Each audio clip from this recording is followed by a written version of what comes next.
I'm. Whoops.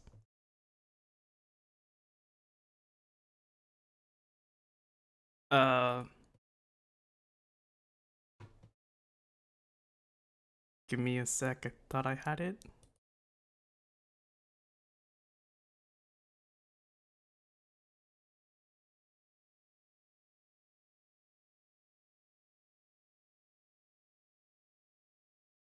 There we go.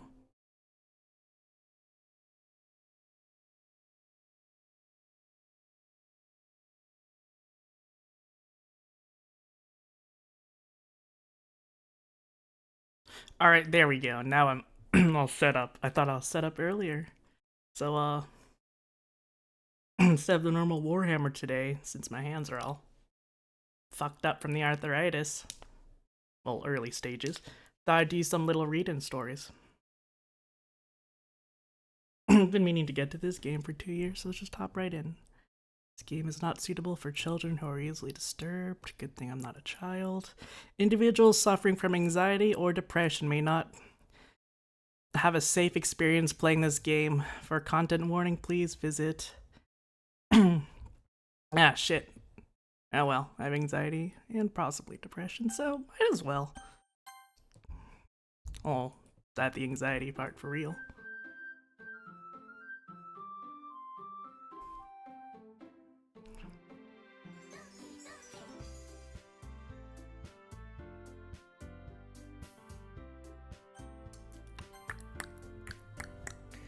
Alright. See name.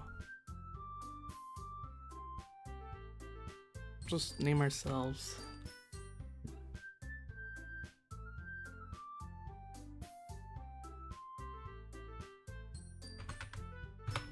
Why not?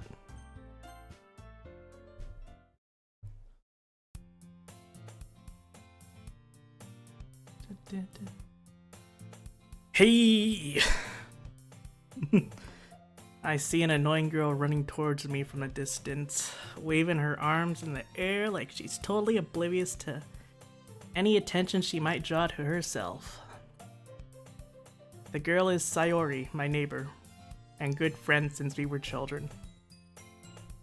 You know, the kind of friends you would never see yourself making today, but it just kind of worked out because, you know, each other for so long. This is fucking cringe. I cannot handle romance shit. I did not check any of this. It's like my horror is just romance games and movies, especially the rom-coms. Terrifying.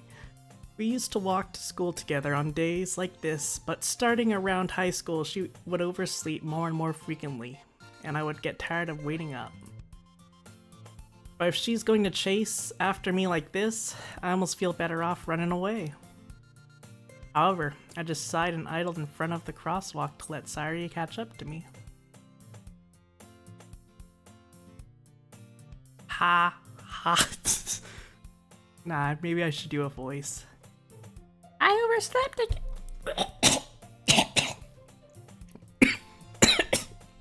Maybe I shouldn't. I overslept again. But I caught you this time. Maybe, but only because I decided to stop and wait for you. Eeh, you say that like you were thinking about ignoring me. Well, I'm gonna be coughing for the rest of this stream now. That's mean.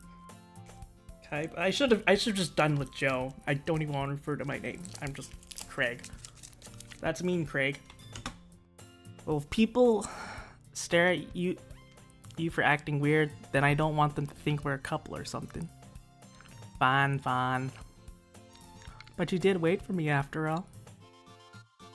I guess you don't have it in you to be mean even if you want to. Whatever you say, Sayori. Hee.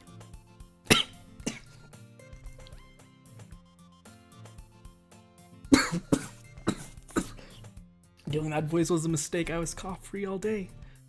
We coughed the street together and made our way to school. As we draw near the street, become increasingly speckled with other students making their daily commute. By the way, Craig, have you decided to join the club yet? A club? I told you already. I'm not really interested in joining any clubs. I haven't been looking either. That's not true. You told me you'd join a club this year. Did I? I'm sure it's possible that I did in one of our many conversations where I dismissively go along with whatever she's going on about. Sayori likes to worry a little too much about me, when I'm perfectly content just getting by on the average, while spending my free time on games and anime. I hate how accurate this is to me. I was talking about how I'm worried that you won't learn how to socialize or have any skills before college. This game is just calling me out on everything. God damn. Your happiness is really important to me, you know? And you know you're happy now, but I'll die at the thought of you becoming a NEET in a few years because you're not used to the real world. You trust me, right? Don't make me keep worrying about you. Alright. Dude. Now I'm just a basic bitch. Okay, I'll look at a few clubs that makes you happy. No promises though. But at least promise me you'll try a little. Yeah, I guess I'll promise you that. Yay! I don't let myself get lectured by such a carefree girl. More than that, I'm surprised I even let myself relent to her. I guess seeing her worry so much about me makes me want to ease her mind at least a little bit. Even if she does exaggerate everything inside her head.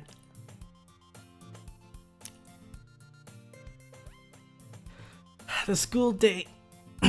The school is an ordinary day as ever. And it is over before I know it. After I pack up my things, I stare blindly at the wall, looking at an ounce of motivation.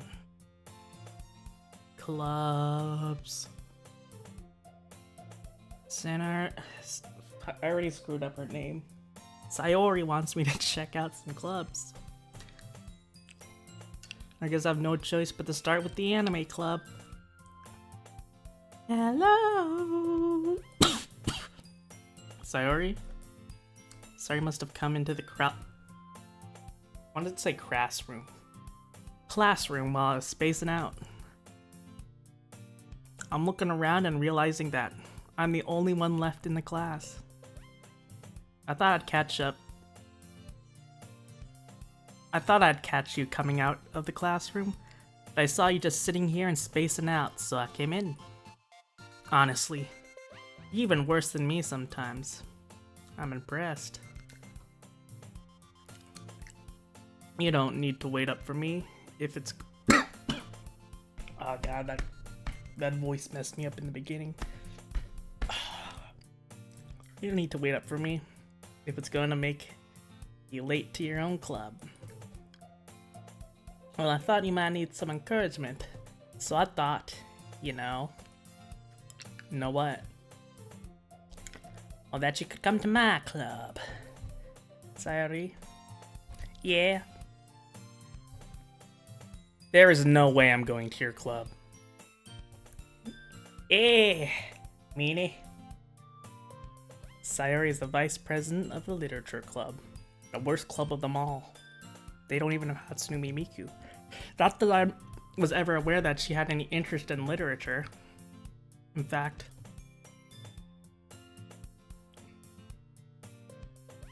I don't remember eating cheese. In fact, I'm 99% sure she only did this because she thought it would be fun to help start a new club. You know, I started a club once in high school. I then gave up about 2 weeks into it. Since she was the first one to show interest after the one who proposed the club, she inherited the title Vice President. That said, my interest in literature is guaranteed to be even less. Yeah, I'm going to the anime club. Come on, please. Why do you care so much? Anyway.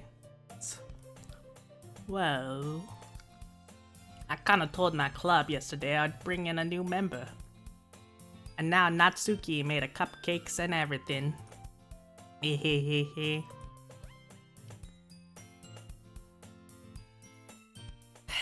Don't make promises you can't keep, you dumb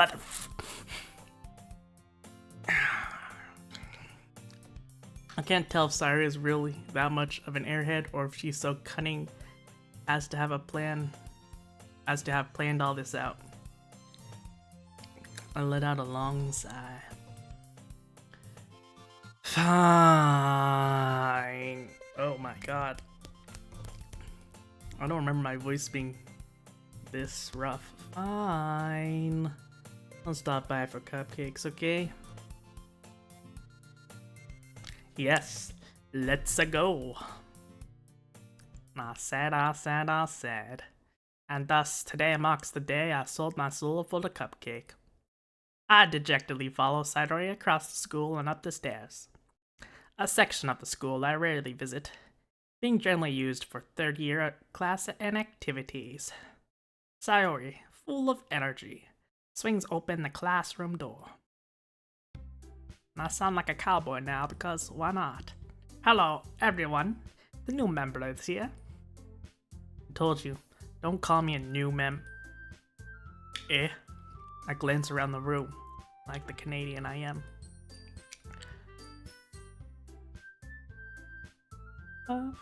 Welcome to the Literature Club. It's a pleasure to meet ya. Sorry, always says nice things about you. Seriously? You brought a boy? Way to kill the atmosphere. Ah! Craig, what a nice surprise. Welcome to the club. No, I don't want to do dating simulators. All the words had escaped me in this situation. This club is full of incredibly cute girls. Alright, Psycho. The tiny angry one. Generic one. What are you looking at? If you want to say something, say it. Sorry. Natsuki. The girl with the sour attitude whose name is apparently Natsuki is the one I don't recognize. Her small figure makes me think she's probably a first year. She's also the one that made cupcakes according to Sayori.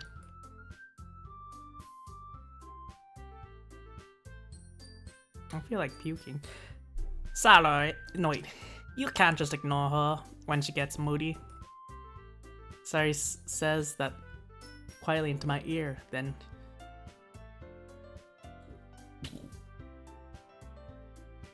I am so sorry, it just slipped my mouth. Then turned back towards the other girls. Anyways, this is Natsuki, always full of energy. And this is Yuri, the smartest girl in the club. Don't say something like that. Yuri, who appears comparably more mature and timid, seems to have a hard time keeping up with people like Sayori and Natsuki. Natsuki. Not Nazi. Well, it's nice to meet both of you. And it sounds like you already know Monica. Is that right? That's right. It's great to see you again, Craig. Monica smiles sweetly. We do know each other. Well, we rarely talked, but we were in the same class last year. Monica is probably the most popular girl in class. Smart, beautiful, athletic, secretly an alt-right theorist, basically completely out of my league. So having her smile at me so genuinely feels a little... Fuck. Hello, how are you guys? You too, Monica. Thanks for the rain. How you doing, baby cat?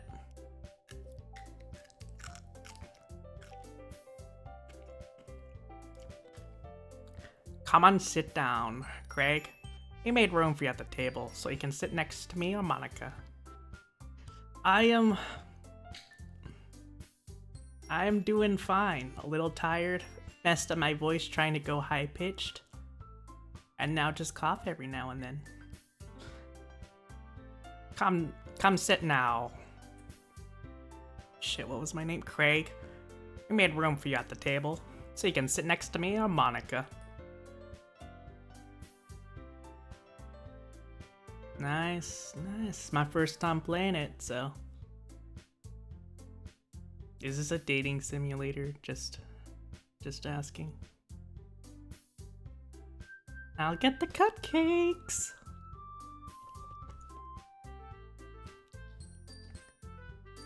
Hey, I made them. I'll get them. Sorry. No, wait. She sounds like the general from KFC. Sorry, I got a little too excited. You don't know either. Well, if this is, it's totally accurate to horror month, because romance, games, comedies, anything terrify the hell out of me. They're always illogical. Sorry, I got a little too excited. Then, how about I make some tea as well?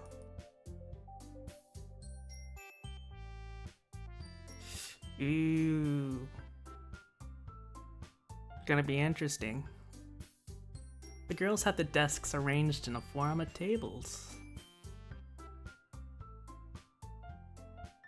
Wait, what did I just... The girls have a few desks arranged to form a table. As Sayori mentioned, it's been what...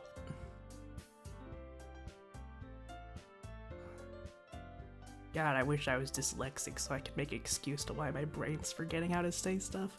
It's been widened so that there's one space next to Monica and one space next to Sayori. Natsuki and Yuri walked over to the corner of the room, where Natsuki grabbed a wrapping tray and Yuri opened the closet. Now get back in it. Still feels awkward. I take a seat next to Sayori. Shit, I did not read anything about that. I'm gonna open up the Steam page real quick.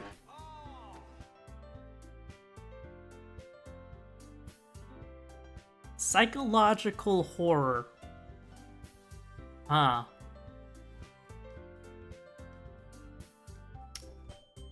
Oh, it's a horror game as well, apparently.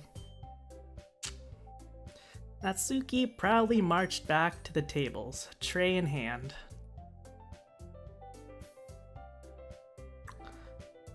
Okay, are you ready? It's a horror dating sim. So they're all secretly turned into monsters at night like that one anime I can't remember. Ta-da! Oh, whoa. I mean, oh wow, wee.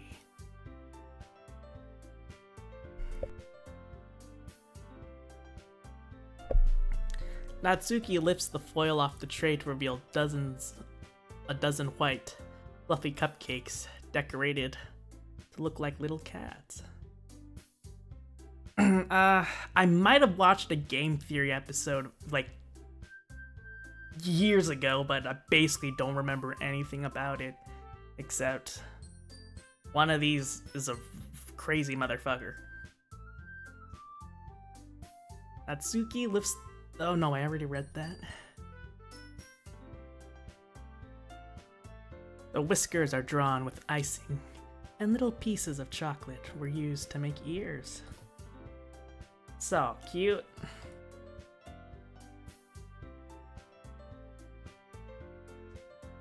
What if I just did a comically deep voice? I had no idea you were good at baking, Natsuki. Well, you know. Just hurry and take one. Sayuri grabs the first one, then Monica. I follow. Hurry up, it's delicious. Sayuri talks with her mouth full as she's already managed to get icing on her face. And, thanks for the follow, baby cat. Woo! No, wait. Oh, I just remembered. I forgot about this.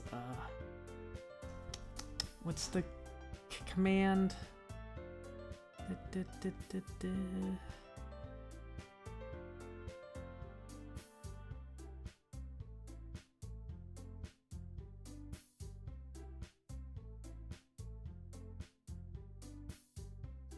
Okay, I don't remember it. I'm just gonna do this the old-fashioned way. Pop over.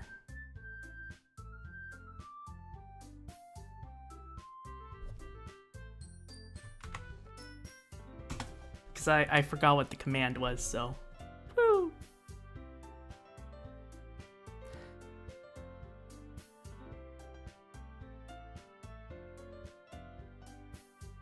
Wait. Now I'm confused. What do you mean you can't spell? Now. Me. Okay, I can't. Okay, I think I'm just blind. I turn the cupcake around my fingers, looking for the best angles to take a bite. Natsuki is quiet. I can't help but notice her sneaking glances in my direction. She's waiting for me to take a bite. I finally bite down. The icing is sweet and full of flavor. I wonder if she made it herself. This is really good. Thank you, Natsuki.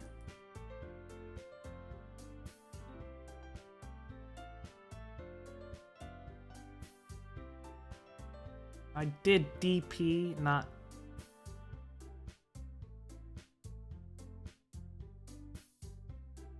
Oh!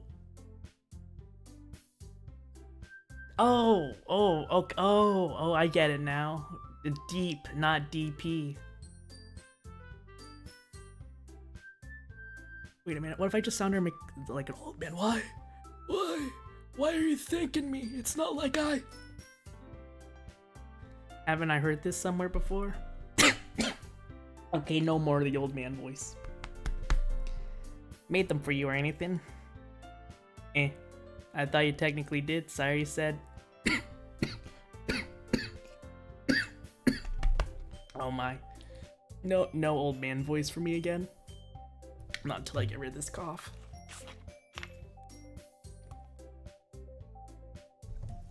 Well, maybe. But not for you, you know, you dummy.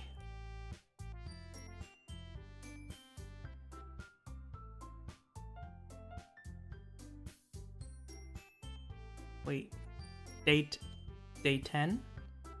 Oh,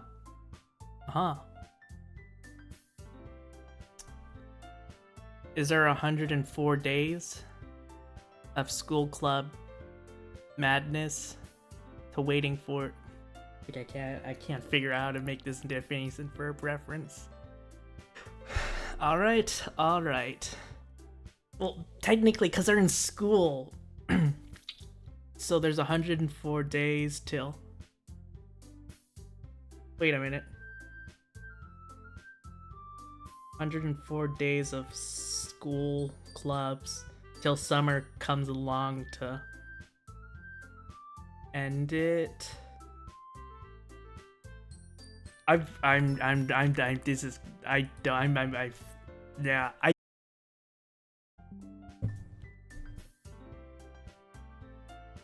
All right, we are back. Can't wait for that to happen again in 5 minutes. It's already begun.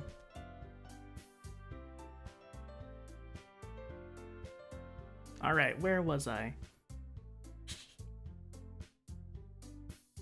Also, it's too early for this. It should have been another 3 hours.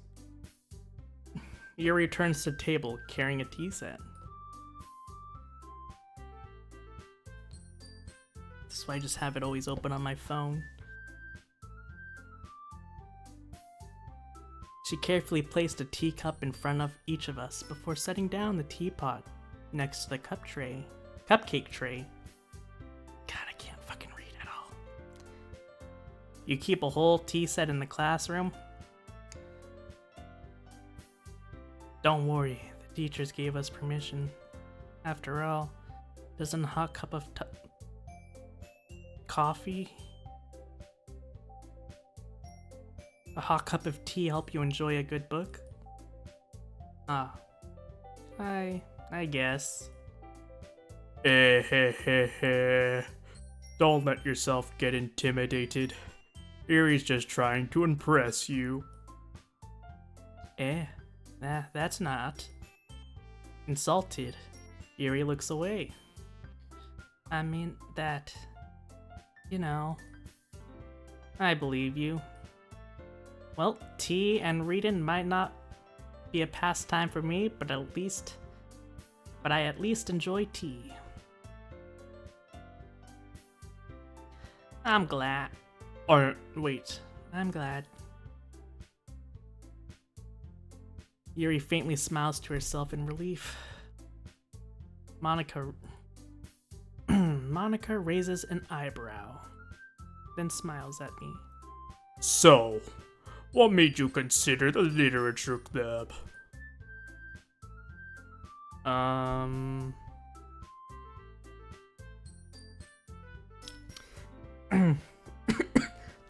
I'd say the same, but it's also my autism and ADHD.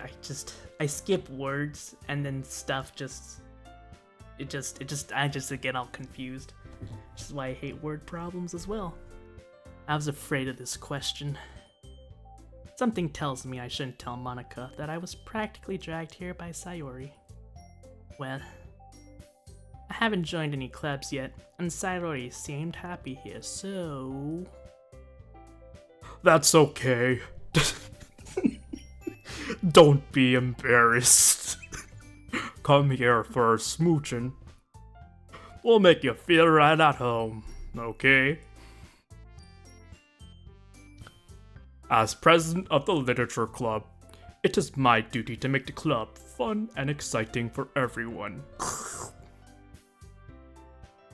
Sorry, I just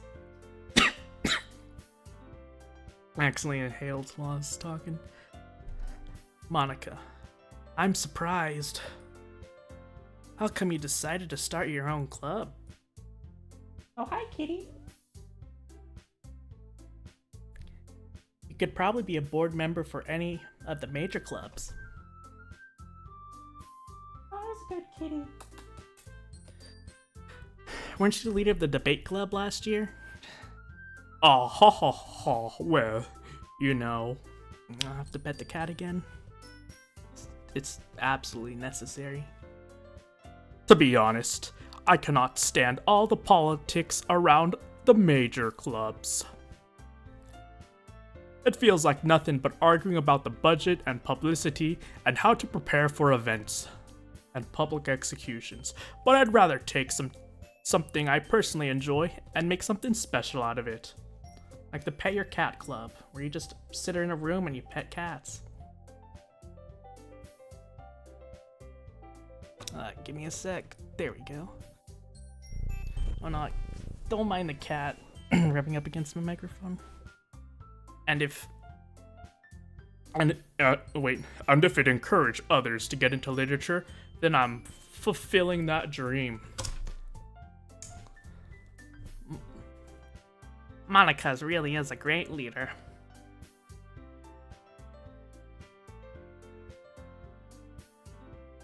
Oh, yes, the cat petting club. We sit around and pet cats all day. Or as what mine is doing, standing in front of the screen. Monica really is a great leader. Yuri also nods in agreement. But I'm surprised there aren't more people in this club yet. Must be hard starting a new club. Oh, don't drink my water.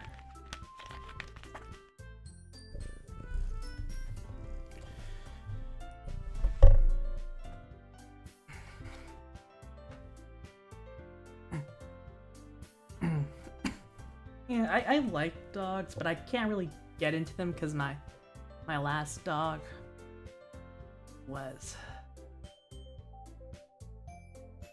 let's just say, a tad bit crazy and riddled with anxiety and refused to take its anxiety meds. You could put it that way. Plus they terrify me. So do cats. Actually, every animal terrifies me. Not many people are very interested in putting out all the effort to start something brand new. And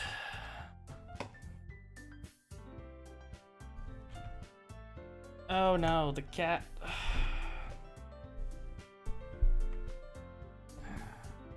There we go.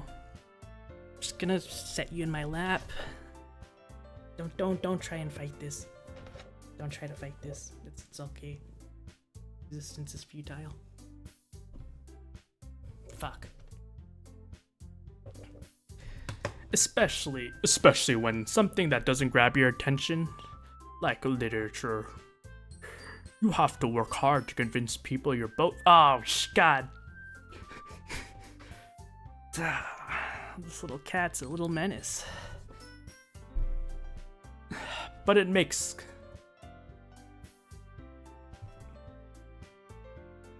No, like, I'm a huge animal person, but I'm extremely terrified of them. They make me nervous with their claws. And how some dogs are jumpy and want to jump on you.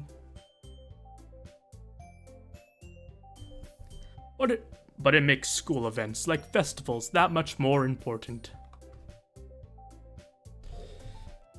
I'm confident that we can all really grow this club before we graduate. Or start a cult in blood sacrificing people. Right, everyone? Yeah. They'll get your ass off my things.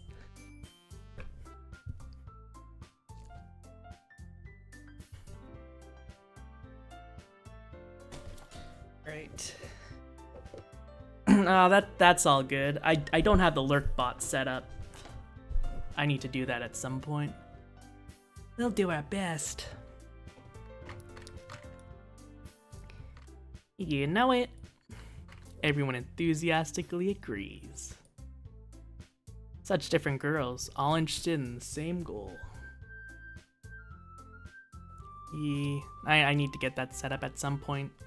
I've been saying that for the past 6 months. Okay.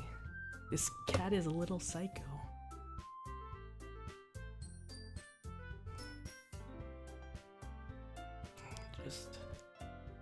It licked me. Wait, can I press the space button? Okay, yes.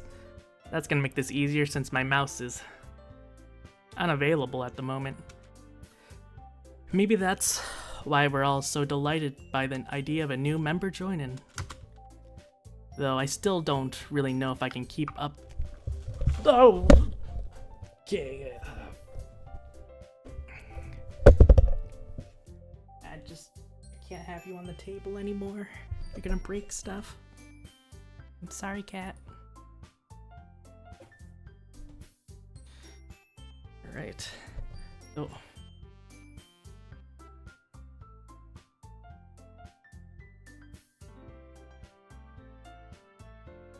Well, it doesn't sound too hard. I just gotta beat the procrastination. Which is way much harder. Though I still don't really know if I can keep up with their level of enthusiasm about literature.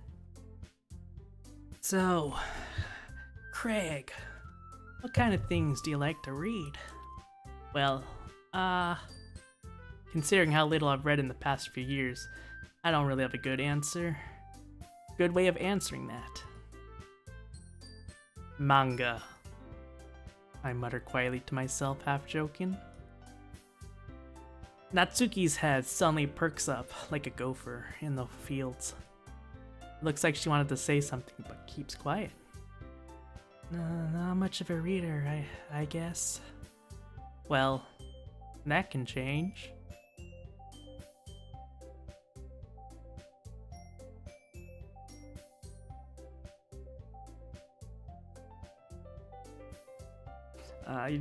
What am I saying? I spoke without thinking after seeing Yuri's sad smile. Anyways, what about you, Yuri? Well, let's see. Yuri traces the rim of her teacup with her finger. My favorites are usually novels that build deep and complex fantasy worlds, like the Game of Thrones. Alright, enjoy your lurking. Talk to you later. The level of creativity and craftsmanship behind them is amazing to me. And telling a good story of such a foreign world is equally impressive. Yuri goes on, clearly passionate about her reading.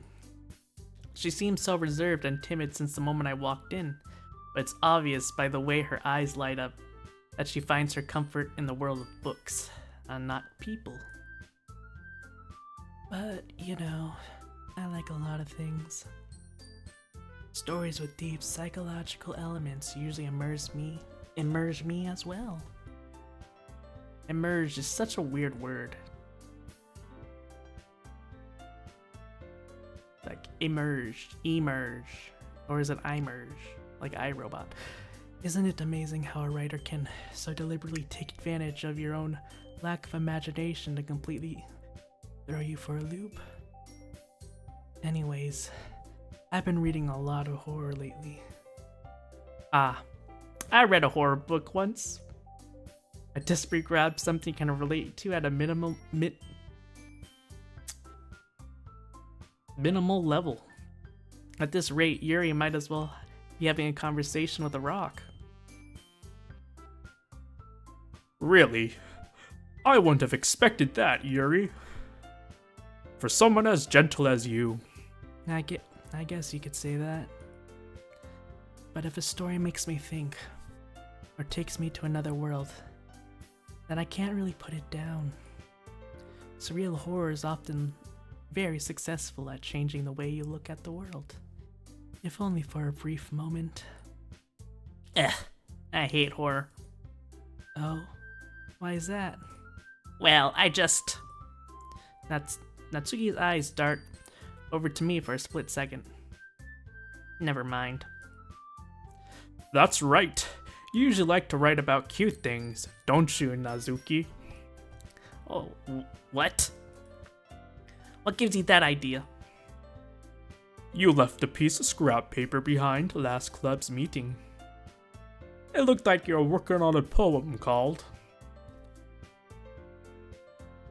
Don't say it out loud. And give it back. Fine, fine. Your cupcakes, your poems. Everything you do is just as cute as you are. Sorry, Siddle? Siddle? Is that a word? I've never heard that before. I'm just gonna Google this real quick, don't mind me. Siddle. To walk in a furtive, unobtrusive, or timid manner, especially sideways or obliquely. Well, that description wasn't helpful. Up next to Nazuki and puts her hands on her shoulder. I'm not cute. Nazuki, you write your own poems? Well, I guess sometimes. Why you care? I think that's impressive. Why don't you share them sometimes? No. Nazuki averts her eyes. You wouldn't like them. Not a very confident writer yet. I understand how that feels, Nazuki. Wait. I understand how Nazuki feels. Sharing that level of writing takes more than just confidence. The truest form of writing is writing to oneself. You must be willing to open up to your readers, exposing your vulnerabilities, and showing even the deepest reaches of your heart. Do you have experience writing too, Yuri? Maybe if you share some of your work, you can set an example and help Nazuki feel comfortable enough to share hers.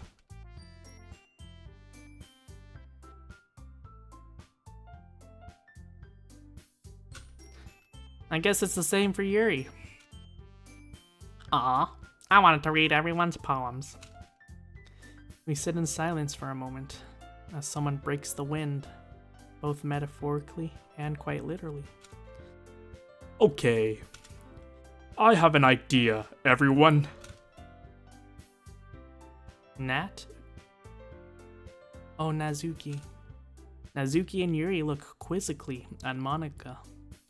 That reminds me of a story of my mom talking about one of her teachers used to call quizzes quizzicals. So I guess you can figure out what he called tests. Let's all go home and write a poem of our own. Then, next time we meet, we all share them with each other. That way, everyone is even.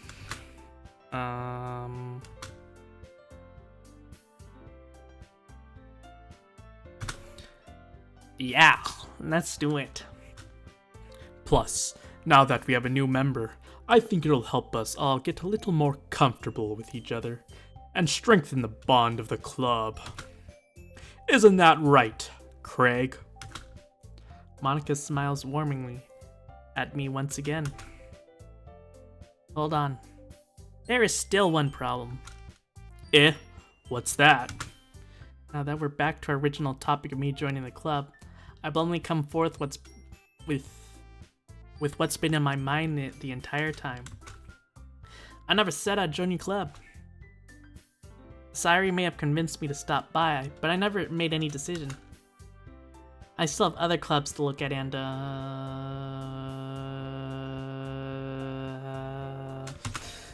I lost my train of thought.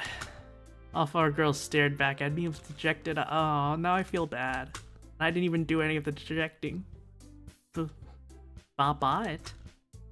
I'm sorry, I thought... Craig... Y'all? I'm defenseless against these girls. How am I supposed to make it? I'm sorry, I am very emotionally distressed. Make a clear-headed decision when I'm like this. That is, if I write poems. That is, if writing the poems the price I need to pay in order to spend every day with these beautiful girls. Right. Okay, I've decided then. I'll join your literature club. One by one, the girls' eyes light up. Yes, I'm so happy. Sayuri wraps her arms around me, jumping up and down. Hey. Really did scare me for a moment. If you really came for the cupcakes, I would have been super pissed. Then make it Then let's make it official. Welcome to the literature club. Thanks, I guess.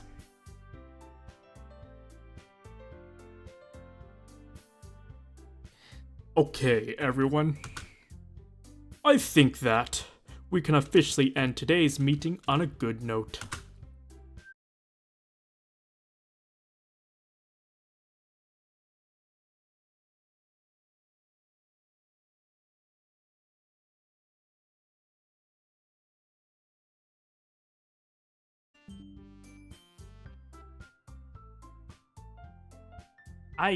I genuinely need to figure out what the hell is going on with my Wi-Fi.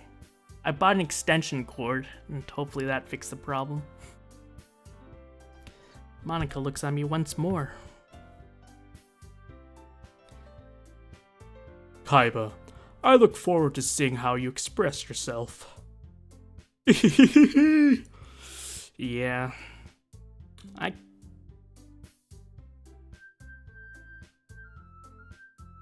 Wait. What? Okay, so maybe I've read some stuff. Can I really impress the class star, Monika, with my mediocre writing skills? I already feel the anxiety swelling up inside me, and it goes a little bit like, oh my god, I'm all fucked, we're all dying. Meanwhile, the girls continue to chit-chat as Yuri and Natsuki clean up their food. Hey, Kaba, since we're already here, do you want to walk home together? That's right. Sayori and I never walked home together anymore, because she always stayed after school for the lame clubs. Sure, might as well. Yay! With that, the two of us departed to the club room and made our way home. The whole way, my mind wandered back and forth between the four girls. Sayori, Natsuki, Yuri, and of course, Monika. Will I really be happy spending every day after school in the literature club? No, you will not. Perhaps I'll have the chance to grow closer to one of these girls. Alright, This is terrifying. I already feel like puking because of the fright. I'll just need to make the most of my circumstances. I'm sure good fortune will find me. And I guess that starts with writing a poem tonight. Alright. Now we're finally getting into stuff. It's time to write a poem. Pick words you think your favorite club members will like, and something good might write.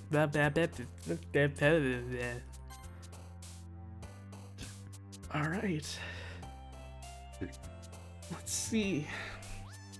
Marriage, melanoma, treasure, sadness, unrestrained, desire, kawaii, disarrayed, giggle. We're going with kawaii because it rhymes with Hawaii. Scars, sugar, email, climax, music, man, romance, despise, shame, time, prayer.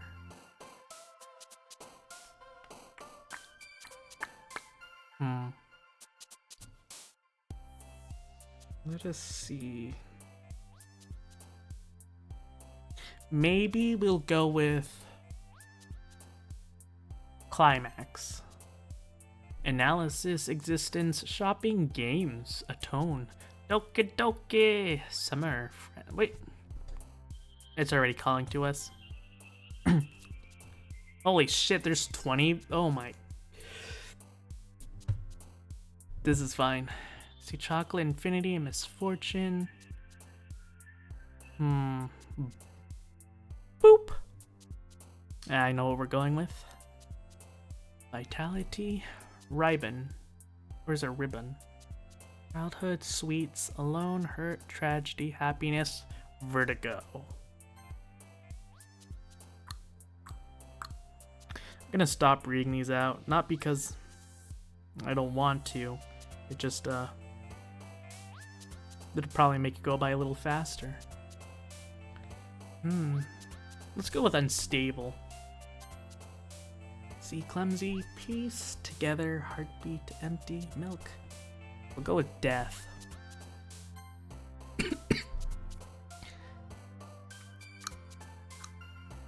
Let's go with hopeless. We're going with a full-blown despair with this.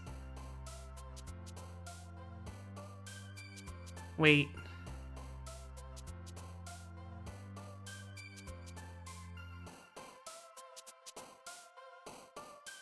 Huh. I didn't even see those girls in the corner. That one's smiling and now these two are sad.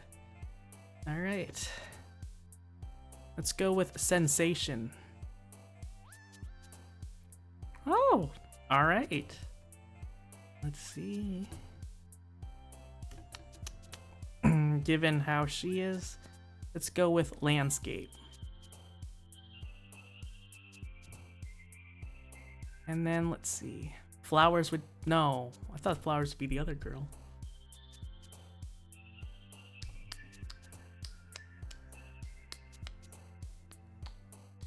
Explode.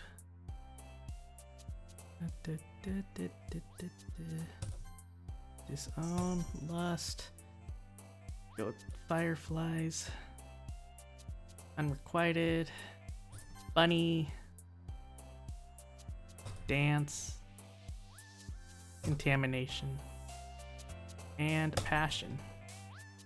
Alright.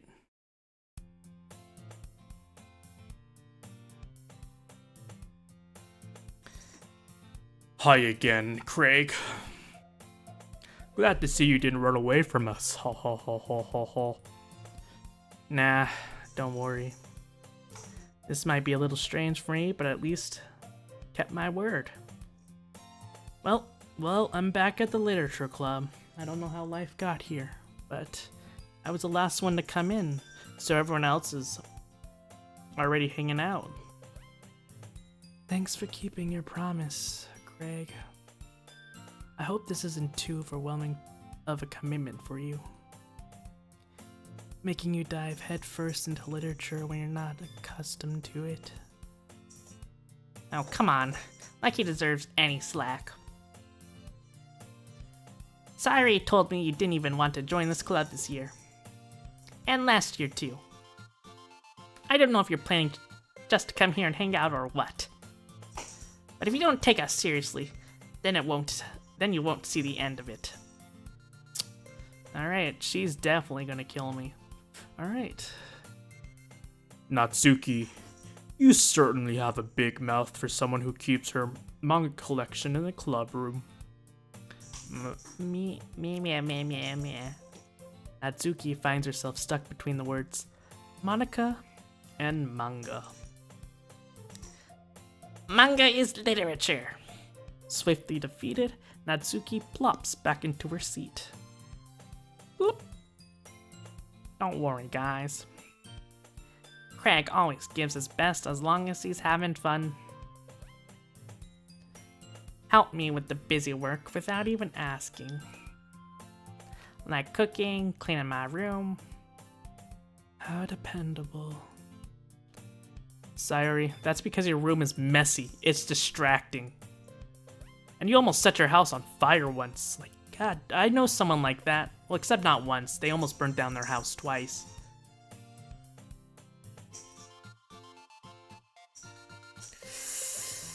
They weren't too bright. And then hope that their mother was a psycho. Is that so? No, is that so? Hehe. You two are really good friends, aren't you? I might be a little jealous. How come? KFC, you and Craig can become good friends too.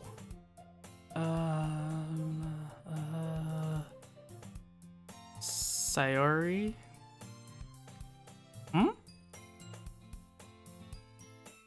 Oh fuck! Jesus! God damn! This fucking cat scared the shit out of me.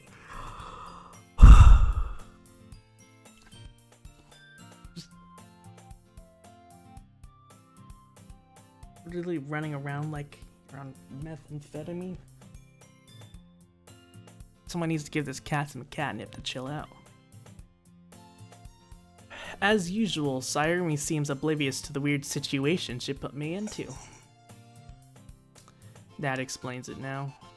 They're chasing their toy ball. Pretty crazy.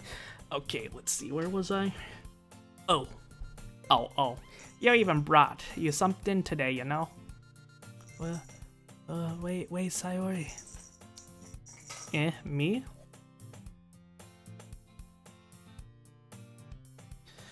Not really.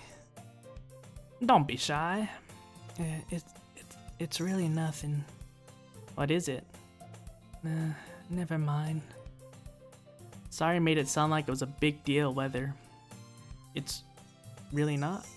Wait. Sorry, you made it sound like a big deal whether when it's really not. What do I do? I'm sorry, Yuri. I wasn't thinking. I guess that means it's up to me to rescue this oh no, this Wi-Fi again. Can't be serious. Okay, perfect. Hey, don't worry about it. First of all, I wasn't expecting anything in the first place. So any nice gestures from you was a pleasant surprise. It'll make me happy no matter what. Is that so? Yeah, I won't make a big deal if you don't want it to be. Alright. Well, here. Yuri reached into her bag and pulled out a book. I didn't want you to feel left out, so I picked up a book that I thought you might enjoy. It's a short read, so it should keep your attention, even if you don't usually read. And we could, you know, discuss it if you want. This is... How is this girl accidentally being so cute? She even picked out a book she thinks I'll like, despite me not reading much. Yuri, thank you. I will definitely give this a read. No, I won't. I enthusiastically take the book that I'll never read. Ew. Well, you can read it at your own pace. I look forward to hearing what you think. Now that everyone's settled in, I expect Monica to kick off some scheduled activities for the club. But that doesn't seem to be the case.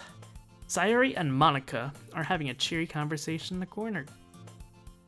Yuri's face is already buried in a book. I can't help but notice her intense expression, like she was waiting for this chance to strike. Meanwhile, Natsuki is rummaging around the closet. Like...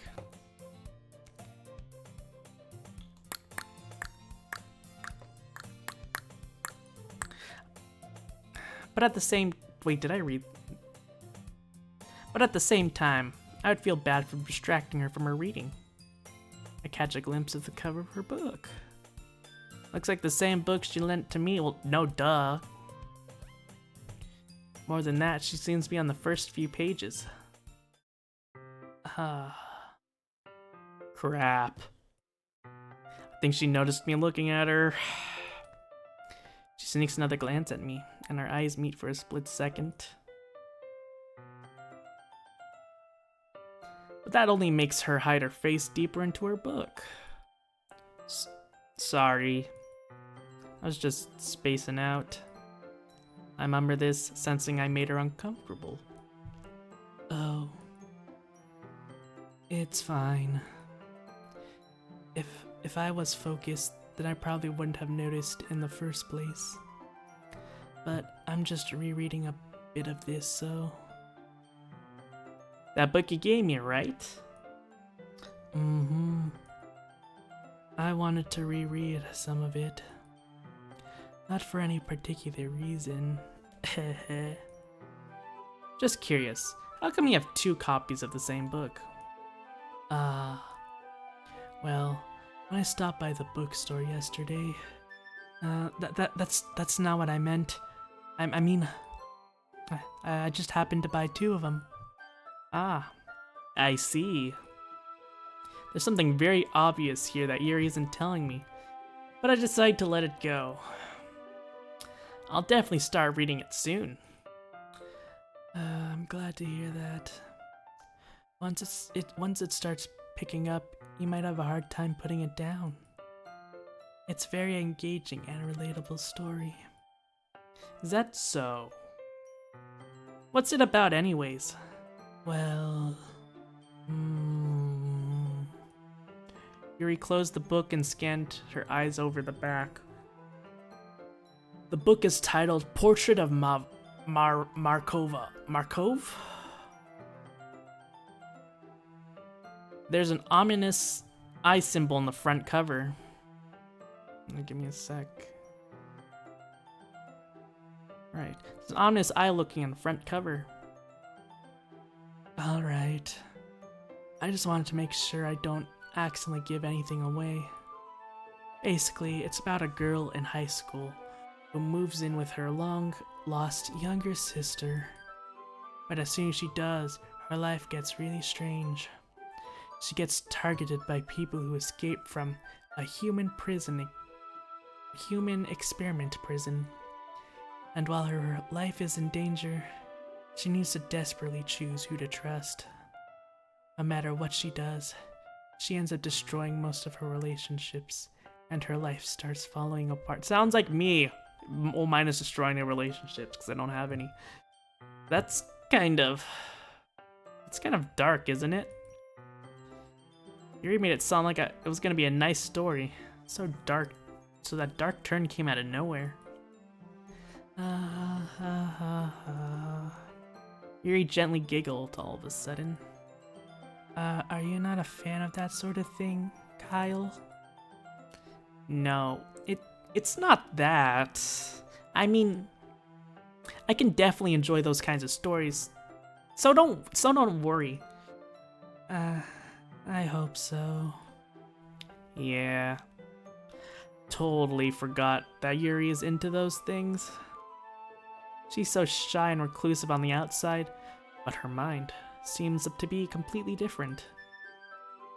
It's just that those kind of stories, they challenge you to look at life from a strange new perspective. When horrible things happen, not just because someone wants to be evil, but because they have their own goals or their own philosophies that they believe in. Oh,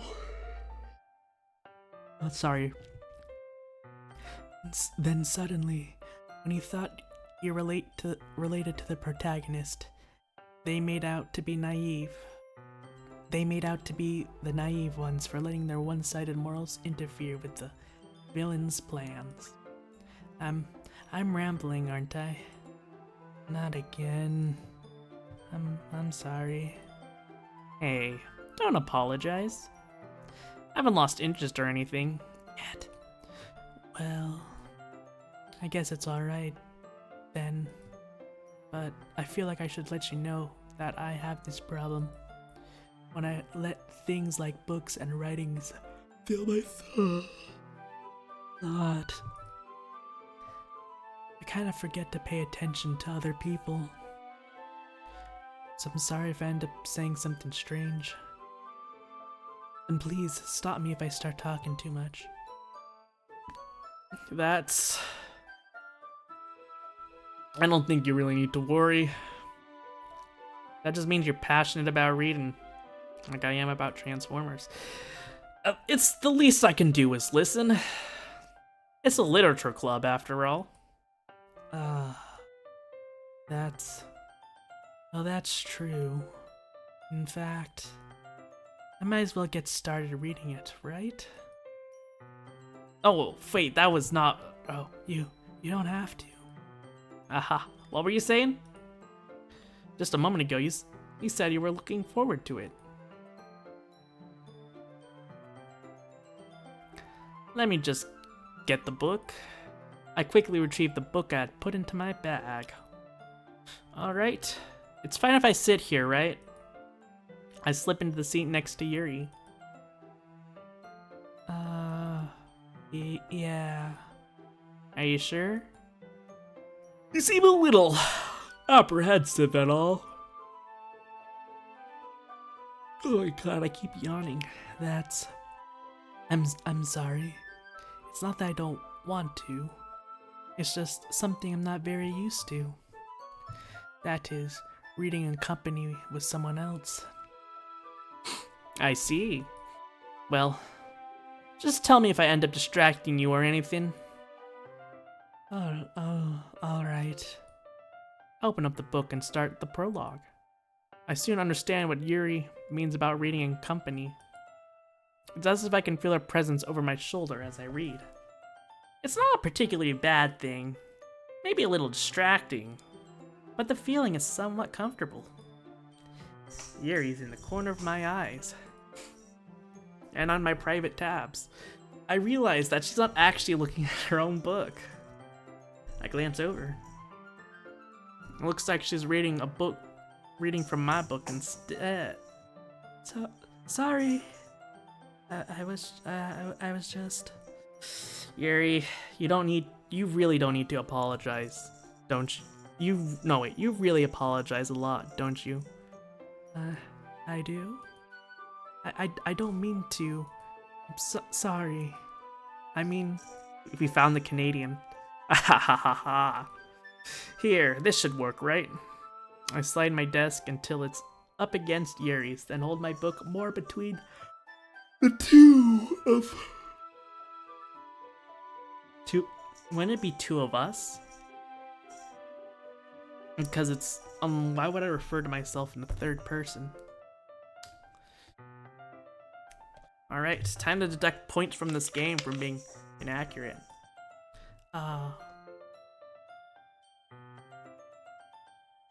I suppose so. Yuri timidly closes her own copy. Once we each lean in a little bit, our shoulders are almost touching. How scandalous, they're touching shoulders. Should go to church and repent. It feels like my left arm is in the way, so instead I use my right hand to hold the book open. I guess this makes it kind of difficult to turn the pages. Here. Yuri takes her left arm and holds the left side of the book between her thumb and forefinger. Ah. I do the same thing with my right arm on the right side of the book. That way, I turn the page and Yuri slides it under her thumb after it flips to her side. But in holding it like this, we're huddled even closer than before. How scandalous. It's actually kind of distracting me. As if I can feel the warmth of Yuri's face. She's in the corner of my vision.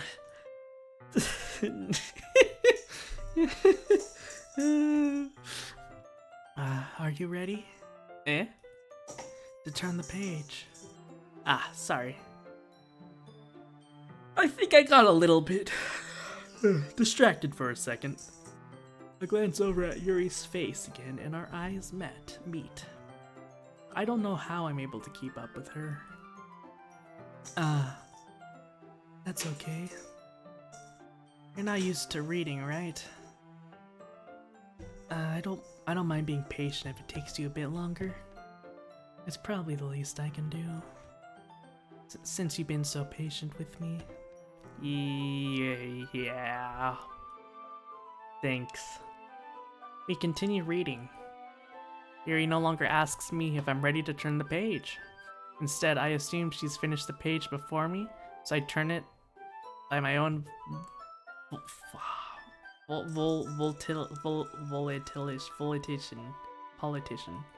volition. Fuck. We continue the first chapter in silence. Even so, turning each page almost feels like an intimate exchange. Get a room, you two! My thumb gently letting go of the pages, letting it flutter over to her, slide to her side as she catches it under her own thumb. Hey, Yuri. This might be a silly thought, but the main character kind of reminds me of you a little bit. You think so? How does she? Well, I guess she's a bit more blunt in a lot of ways. But she also second guesses all the things she says and does. Like she's afraid she'll do something wrong. It's not like I can see it in your head or anything. But you're kind of reminiscent in some of your mannerisms. Dude, I just can't stop yawning. It's making it hard to read. I see. He remains silent for a moment. But Craig, that's probably a terrible thing to have in common with her. That's so embarrassing that you think that. Oh, wait. I didn't mean it in a bad way or anything. Fuck. I'm sorry. I didn't know you're self-conscious about that sort of thing. I guess it's meant that it's kind of cute. What are you saying all of a sudden? I Okay, everyone, thank God, Monica. I think it's about time we share today's poems with each other. We might not have enough time if we wait too long. Here exhales, spared from finishing her thoughts. And freeing me from that conversation, that was scary. God. This is probably more terrifying than Resident Evil, I'm gonna be honest. Is that alright, Yuri? You look kind of down. I'm sorry if you haven't been looking forward to this. It's not that. It's fine. Yuri releases her hand from her book, causing it to close on top of my thumb. Alright. I guess I'll do some more reading tonight. Or would you prefer I only read with you?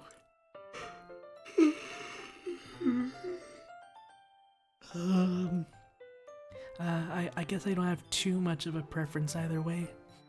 In that case, I'll read a little more tonight. It'll be more fun to read with you after I pick up a bit. You know? That's a good reasoning. In that case, feel free to finish the first 2 chapters in your own time. All right. I stand up. I make a mental note of where I left off in the book, then slip it back into my bag. By the way, did you remember to write a poem last night? Yeah. My relaxation ends. I can't believe I agreed to do something so embarrassing. I really couldn't find much inspiration, since I've never really done this thing before. Well, probably not a good idea to drink carbonated drinks while talking a lot. Well, now that everyone's ready, why don't we find someone to share with? I can't wait. Sayori and Monica enthusiastically pull out their poems. Sayori's is a wrinkled sheet of loose...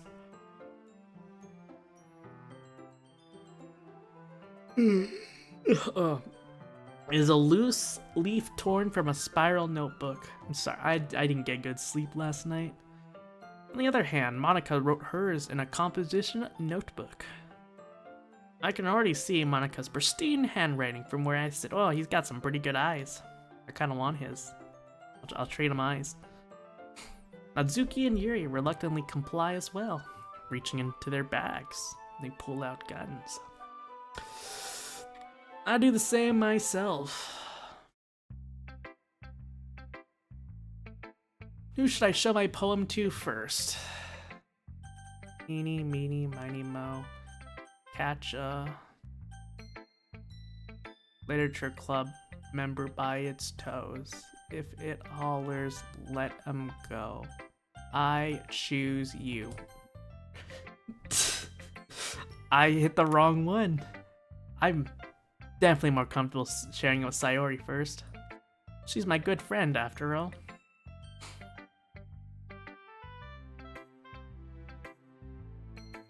Staring contest. That's a good poem, Greg. Are you sure it's your first time? Of course. It's not that good, you know. I'm kind of the guy who would be writing poems and am I the kind of guy who'd be writing his poems in his spare time? I guess you're right. But that's why it impressed me. Well, to be honest, I was afraid you wouldn't do it seriously, or that you won't write one at all. I'm really happy that you just wrote one. It just reminds me of how you're really part of the club now, and not here for the cookies. Not to mention the fact that I'm standing in front of you in the club room. Jeez. What? Well, of course. I'm not really into it yet, but that doesn't mean I'll break my promises. See? It's like I said before, Craig. Deep down, you're not selfish at all, you know?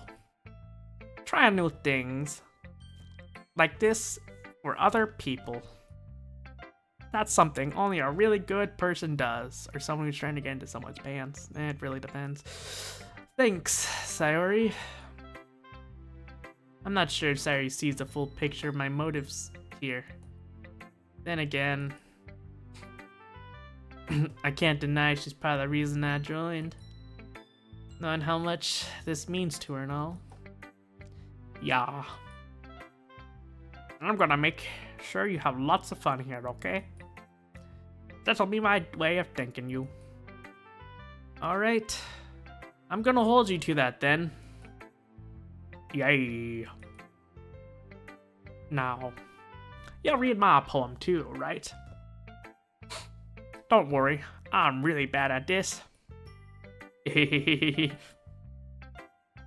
We'll see about that. Alright, I need to get my poem voice. It's got a ukulele. You know, that reminds me of some sort of train. Dear sunshine, the way you glow through the blinds in the morning, it makes me feel like I missed you, like you missed me. Kissing my forehead to help me out of bed, making me rub the sleepy from my eyes. Are you asking me to come out and play? Are you trusting me to wish away a rainy day? I look above, the sky is blue. It's a secret, but I trust you too. But if it wasn't for you, I could sleep forever, but I'm not mad. I want breakfast. God, I remember doing poems in middle school as well. I could pull them out, but I had one that was about a moon. I think it was called Ode to the Moon. And my English teacher asked if I had depression or something like that. Or if I was lonely, which, no, I just made stuff up. I mean, sure. Sayori. This is just a guess, but did you wait until this morning to write this? No! I mean, no. It, just a little bit. You can't answer just a little bit to a yes or no question. That's not how it works. I forgot to do it last night. Well, at least that makes me feel a little better about myself. Don't be mean. I still tried my best. Yeah. I know, it's a wholesome game. I opened up the Steam page earlier. Psychological horror. I mean, I'm already being psychologically tortured because this is basically a dating sim. Alright. How are you this fine evening, Sharky? I didn't mean to say it was a bad poem. It just came out nice. Or how should I put it? It sounds just like you. Really? Yeah. Especially that last line. I made eggs and toast. Even though you were late to school? It's bad to skip breakfast.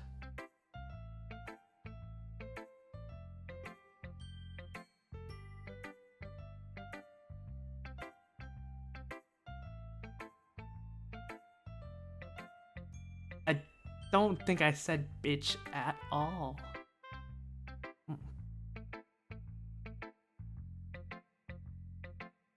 I'm just gonna roll on because I am extremely confused and don't get that, but I'm doing well too. I'll get all cranky. Well, I guess there's no point in arguing.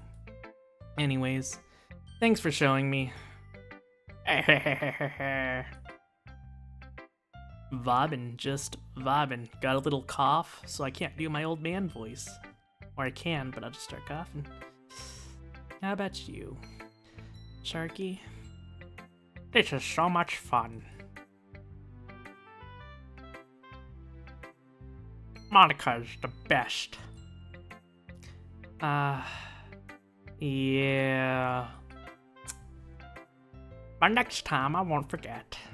Well, I can't do woman voices because I can't do high pitch at the moment.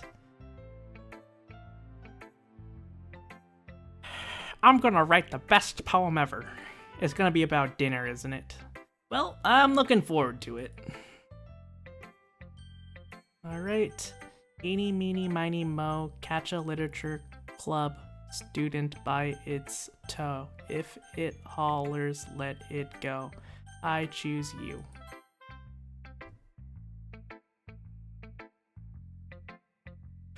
Hi, Craig. Having a good time so far? Yeah. Good. Glad to hear it.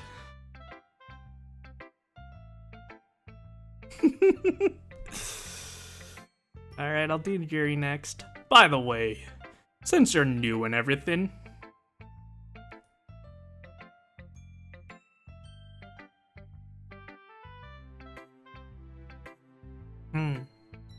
Valid. if you ever have any suggestions for the club, like new activities, or things we can do better, I'm always listening. Don't be afraid to bring those things up, okay? Alright. I'll keep that in mind. Of course I'll be afraid to bring things up. Just got a deep and manly voice. I'm much better off just going with the flow until I'm more settled in. Anyways, want to share your poem with me? It's kind of embarrassing, but I guess if I have to. Oh ho ho ho ho ho ho ho ho ho ho ho. Don't worry, Craig. I think I'll pull the muscle in my throat doing that laugh. We're all a little embarrassed today, you know? But it's the sort of barriers that we'll all learn to get past soon. Yeah, that's true. I hand Monica my poem. Great job, Kyle. I was going, oh, in my head while I was reading it. It's really metaphorical. I'm not sure why, but I didn't expect you to go for something so deep. Watch me look at it later and it's something about like I farted in the bed. I guess I underestimated you. It's easy for me to keep everyone's expectations low. Wow, thank you for not having any faith in me. That way. It always counts when I put in some effort. Oh ho ho ho. That's not very fair. Well, I guess it worked, anyways. You know what that Yuri likes this kind of writing, right? Writing that full of imagery and symbolism. Unlike Sayori, who likes the using simple and direct words to describe happiness and sadness. She wrote literally about breakfast. Yuri likes it when readers are left to derive their own meaning out of it. It's very challenging to write that effectively. Both allowing people to get something out just by feeling these nuts, or letting them deeply analyze all the nuances. It can take years of practice, which I'm assuming Yuri has at this point. I never really asked, though. I'm sure I'm nowhere near her level yet.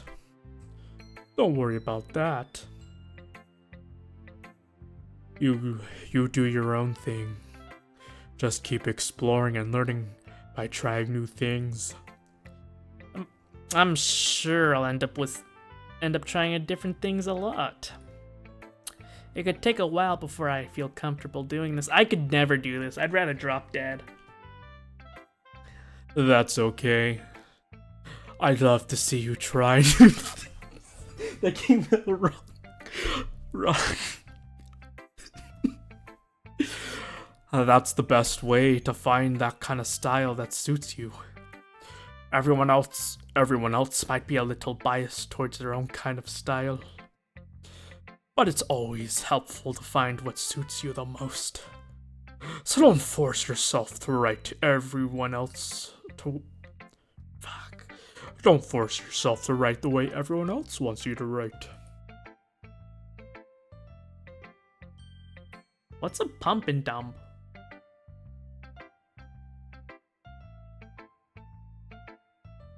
It's not like you have to worry about impressing them or anything. Oh ho ho ho. Ah ha ha. Anyways, do you want to read my poem now? Don't worry, I'm not very good. You sound pretty confident for someone who claims not to be very good. Well... I breathed in my spit, God.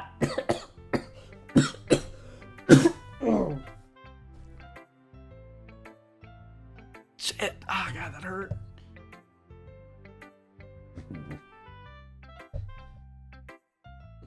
Oh, fuck, God. Shit, that hurt. All right.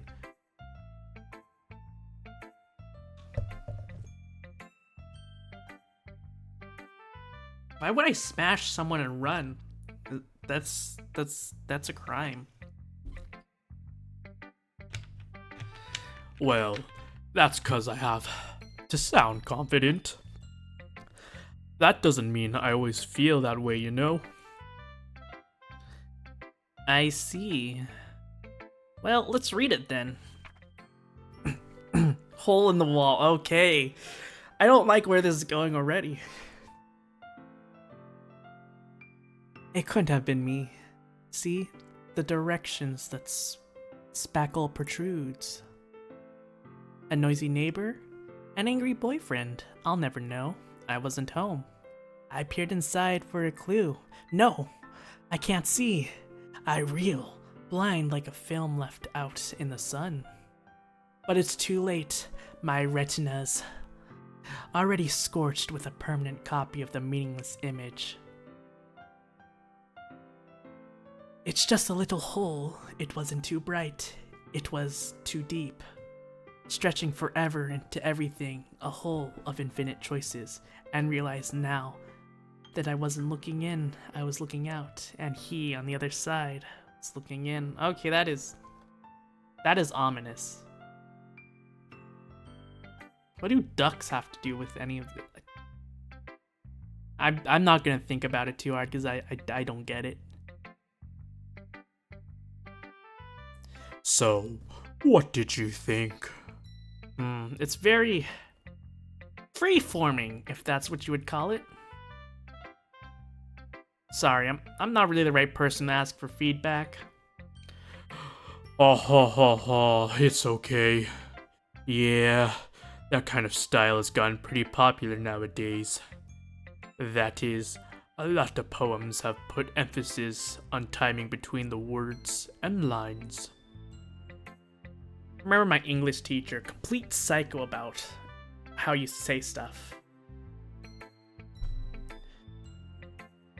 Especially in poems when you write them syllables. When performed out loud, it can be really powerful. What was the inspiration for this one? Your abusive ex? Well, I'm not sure how to put it. I guess you could say I had some kind of epiphany recently. It's been influencing my poems a bit. An epiphany? Yeah, something like that. I'm kind of nervous to talk about deep stuff like that because it's kind of coming on strongly. Maybe after everyone is better friends with each other. Anyway, here's Monica's writing tip of the day. Sometimes when you're writing a poem, or a story. Your brain gets too fixated on a specific point. And it's worse when you're autistic. If you try hard to make it perfect, you'll never make any progress. Just force yourself to get something down on the paper and tidy it up later. Another way to think about it is, if you keep your pen in the same spot for too long, you'll get a big dark puddle of ink. So just move your hand and go with the flow. That is my advice for today. Thanks for listening. Oh my god, my voice is dying. Alright. I'll go with Yuri. As Yuri reads the poem, I notice her eyes lighten. Exceptional. What was that? Did I say that out loud? Yuri first covers her mouth, but then ends up covering her whole face. He's gonna hate me. You really didn't do anything wrong, Yuri. Yeah,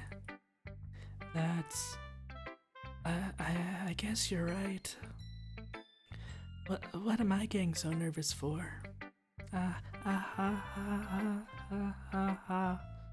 Yuri takes a breath. So, what kind of writing experience do you have? Your use of imagery and metaphors indicate you've written a lot of poetry before. Really? I just smashed random shit together if you looked back like 30 minutes ago. Wow, that's a huge compliment coming from you. This is actually my first time, really. Huh? Yuri stares at me blankly, and then looks at my poem again. Well, I know that. I just meant, Yuri trails off, unable to find an excuse. She traces her fingers along the words of the poem, as if I'm breaking it down more thoroughly. Yeah, okay. This is the reason I was able to tell. It's just that there are specific writing habits that are usually typical of new writers, and I've been through that myself. I kind of learned to pick up on them. I think the most notable thing I recognized in new writers is that they're trying to make their style very deliberate. In other words, they tend to pick a writing style separate from the topic matters, and they form fit the two words together. The end result is both the style and expressiveness are weakened. Once Yuri finds her train of thought, it's as if her demeanor totally changes. I need to stop breathing in my spit. Her stammering is completely gone and she sounds like an expert. Of course, that's not something you can be blamed for. There are many different skills and techniques that go into writing even a simple poem. Not just finding them and building them, but getting them to work together is probably the most challenging part. It might take some time, but it all comes with practice and learning by example, and trying new things. I also hope that everyone else in the club gives you valuable feedback. Well, that was weird. Natsuki can be a little bit biased, though. Biased? How? Well... Never mind. I shouldn't be talking about people like that. Sorry. It's fine. I'm not sure if Yuri's apologizing to herself, to me, or to Natsuki. Probably all three, if we're thinking about it. Do you mind if I read your poem now? Please do. I love to share my thought process behind it. Yuri smiles dreamily, as if it is a rare opportunity for her. Which itself is kind of funny. After all, isn't this supposed to be a literature club? What? What did I do? Ghost.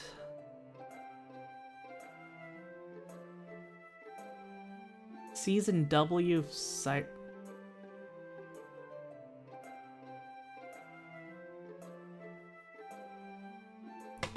Give me a sec.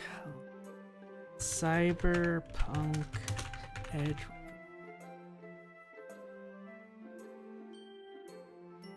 Oh. There is. Oh, that's interesting. You know, I never actually finished season 1. Ghost Under the Light. I can't. I cannot read cursive for the life of me. The tendrils of my hair illuminates beneath the amber glows. Bathing. It must be this one.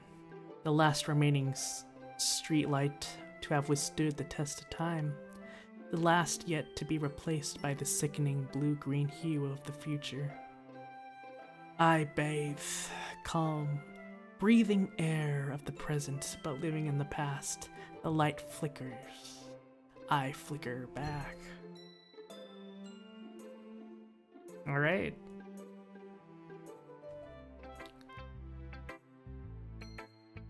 I'm sorry, I must have terrible handwriting. What? I mean, I can't read cursive, but I've been learning from Charlie Brown, or the Peanuts. God, I actually have, I don't know if I still have the books, but I had like 2 collections of them. Alright, have fun with that. Whatever that means. I wasn't thinking at all. But it took you a long time to read. Ah. Well, I just don't read scripts very often. I actually think your handwriting is pretty ugly. Eh? Well, that's a relief. Also, I like the poem. Even though it's short, it was really descriptive. It wasn't too short. I usually write longer poems. Not at all. I'm really glad you liked it. No wait. Oh no, that's her. I'll be honest. Since it's our first time sharing, I wanted to write something a little more mild. I don't want to know what her not mild is. Something easy to digest, I suppose. Are you into ghosts, Yuri? Like that one scene in Ghostbusters with Timmy Chalamet? I mean... Huh? Actually, the story isn't about ghosts at all, Craig. Really? I must have totally missed the point. Well, I suppose you only glanced over it after all. But remember that poets often express their own thoughts, feelings, and experiences in their work. They usually do more than tell a simple story or paint a picture. In this case, perhaps the subject of the poem is only being symbolically compared to a ghost. Lingering in her last remaining place of comfort, unable to let go of the past, and soon will be left with nothing. That's really depressing. A lot more solemn, putting it that way. I haven't even thought of that. It's impressive. Yeah. It's nothing really. Yours was impressive too, so... Nah. If anything, I could probably learn a thing or two from you. You think so? Yeah, of course. You know, I was really nervous about doing all of this. But in the end, I enjoyed it. I'm gonna keep doing my best for you, Craig. Me too. I lie.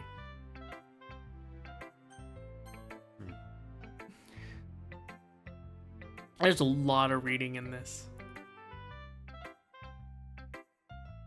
Well, it's about what I expect from someone like you. That's a little brunt. Well, excuse me. It's not like I said it was bad. It just didn't invoke any emotions. So basically, it's not cute enough for your taste. Do you want to get smacked? I'll pass. Sigh. Well, anyways, I guess I need to show you mine. Not that you'll like it. Eagles can fly. Monkeys can climb. Crickets can leap. Horses can race. Owls can seek. Cheetahs can run. Eagles can fly. People can try. But that's about it. I don't like green eggs and ham.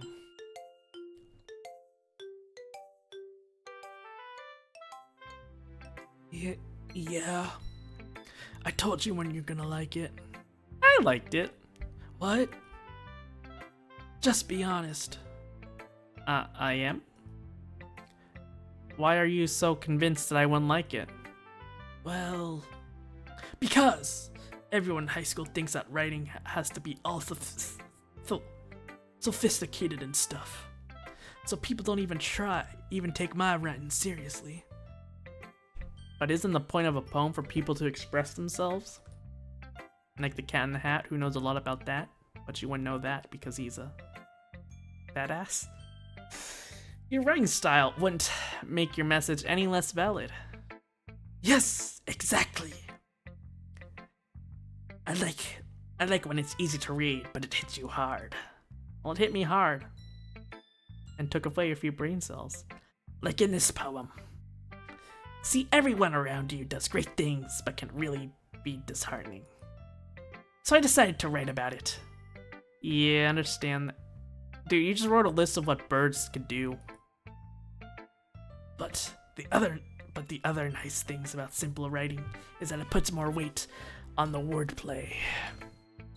Well, we found the next Dr. Seuss, ladies and gentlemen. Like, it sets up the rhymes at the end, but then it made it fall flat on purpose. It helps bring out the feeling in the last line. So, you did... I guess more went into it than I realized. That's what I mean. That's what it means to be a pro. I'm glad you learned something. I didn't expect that from the youngest one here, did you? Yeah, I guess not, shorty. I decided to humor her with the last comment. I don't really care about how old everyone is. But if Nazuki is feeling proud, then I won't take that away from her. Phew! I guess that's everyone. I glanced around the room. That was a little bit more stressful than I anticipated. Weird. It's as if everyone is judging me for my mediocre writing abilities. Even if they're being nice, there's no way my poem can stand up to theirs. This is a literature club after all, and I just joined only yesterday. I sighed. I guess that's what I end up getting myself into. Across the room, Sayuri and Monica are happily chatting about what happened on September 11th. My eyes land on Yuri and Natsuki. They gingerly exchange sheets of paper, sharing their respective poems. As they read in tandem, I watch each of their expressions change. Natsuki's eyebrows furrow in frustration. I'm gonna eat some of these coffee beans. Hopefully that'll wake me up.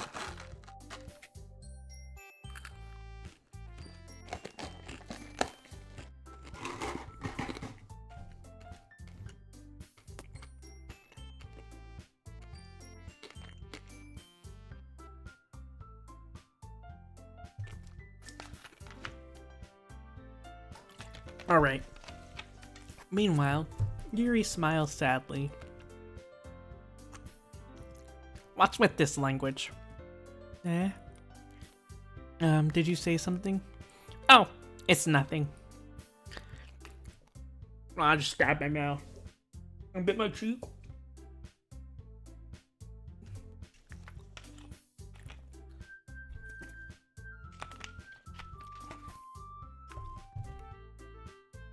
Alright.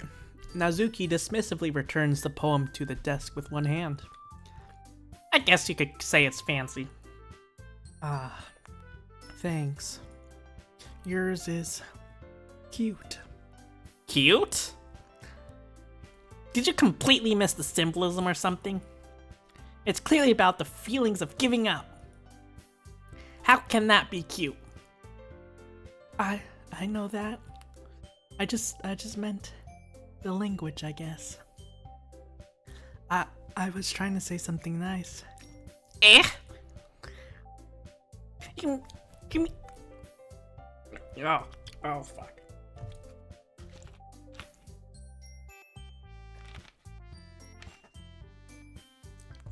You mean this? You mean you have to try that hard to come up with something nice to say? Thanks, but it really doesn't come out nice at all. Well, I do have a couple of suggestions. What's up, cat?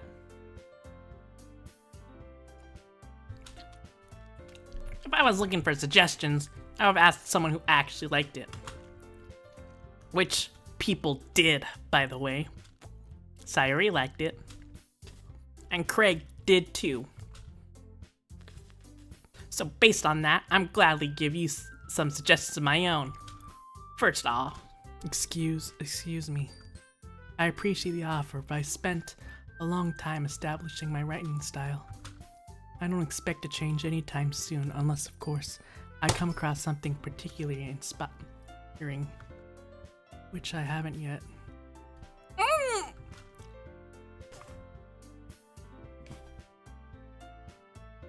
Sorry, the cat's in the way.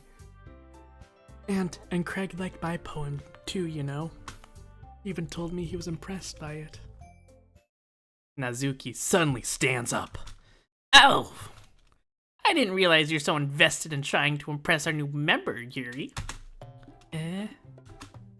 That's not what I... You're just... Yuri stands up as well. Maybe you're just jealous that Craig appreciates my advice more than he appreciates yours. Huh? And how do you know he doesn't appreciate my advice more? Are you that full of yourself? No. If I was full of myself, I would, Oh, that is some underhanded shade. I would deliberately go out of my way to make everything I do overly cutesy.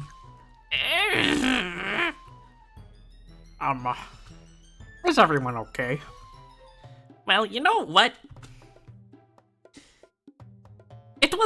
I wasn't the one whose boobs magically grew a size bigger as soon as... fucking hell was this? As soon as Craig started showing up.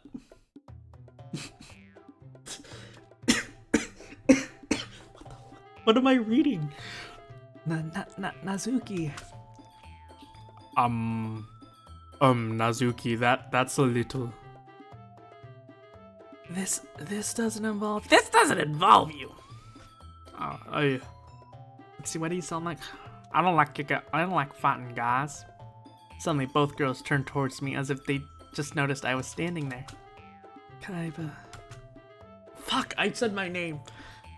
She's just trying to make me look bad. That's not true. She started it. If she could get over herself and learn to appreciate that simple writing is more effective, then this wouldn't have happened in the first place. What's the point of making a poem of all poems all convoluted for no reason? The meaning should jump out at the reader, not force them to figure it out. Help me explain that to her, Craig. Well, wait. There's a reason we have so many deep and expressive words in our language. It's the only way to convey complex feelings and the meaning of the most effective. Avoiding them is not only unnecessary limiting yourself, it's also a waste. You would understand that, right, Craig? Well.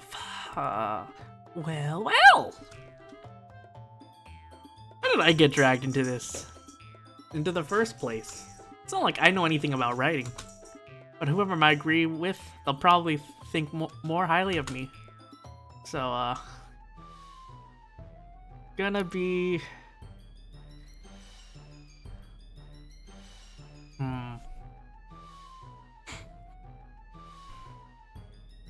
I guess we'll just go with Yuri on this one. Nazuki. You're right. I like your poem. See?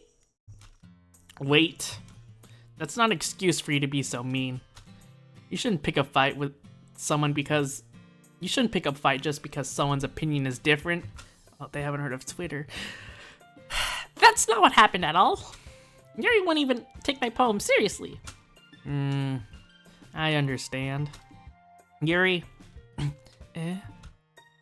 You're a seriously talented robot. Oh, talented writer. It's no secret that I was impressed. Well, that's... But here's the thing. No matter how simple or refined someone's writing skill is, they're still putting feelings into it and becoming something really personal. That is why Nazuki felt threatened when he said her poem was cute. I see. I didn't notice that. I'm sorry. Ooh. But Nazuki, you took things way too far. Yuri means well, and if you told her how you felt, then this wouldn't have happened in the first place, you dumb little brat. Are you kidding? That's exactly what I did. It was her that... Nazuki, I think that's enough. You both said some things that you didn't mean. Yuri apologized. Don't you think you should too? Nazuki clenched her fists. In the end, nobody had taken her side. She is trapped at this point being defiant only because she can't handle the pressure. I end up even feeling bad for her. Sometimes when I hurt, it helps to take a walk and clear my head. Sayori, she doesn't need to... Yeah, you know what? I'm gonna do that. I'll spare you from having to look at all your faces right now. Without warning, Nazuki snatched her own poem from the desk and stormed out. On her way out, she crumpled up the poem with her hands and threw it in the trash. Nazuki. She didn't really need to do that. I look across the room. Yuri had her chin buried in her hands while staring down at her desk. I gingerly approach her and sit in the adjacent chair. Sigh. Everything all right? I'm so embarrassed. I can't believe I acted like that. You probably hate me right now. No. Yuri, how could anyone not have gotten frustrated after being treated like that? You handled it as well as anyone could. I don't think any less of you. Well, alright, I believe you. Thanks, Craig. You're too kind. I'm thankful to have you a part of this club now. It's nothing. One more thing. That one thing that Nazuki said about, I would never do anything so shameful. So, eh? What's the thing that Nazuki say? Well, never mind about that. I'm gonna make some tea. Ah, good idea. Make enough for more than one person, okay? Yeah. Okay, everyone. It's just about time for us to leave. How'd you all feel about sharing your poem? It was a lot of fun. Well, I'd say it's worth it. It was alright. Well, mostly. Well, Craig, how about you? And I'd say the same. It was a neat thing to talk about with everyone. Awesome. In that case, we'll do the same thing tomorrow. And maybe you'll learn something from your friends, too. Your poems will turn out even better.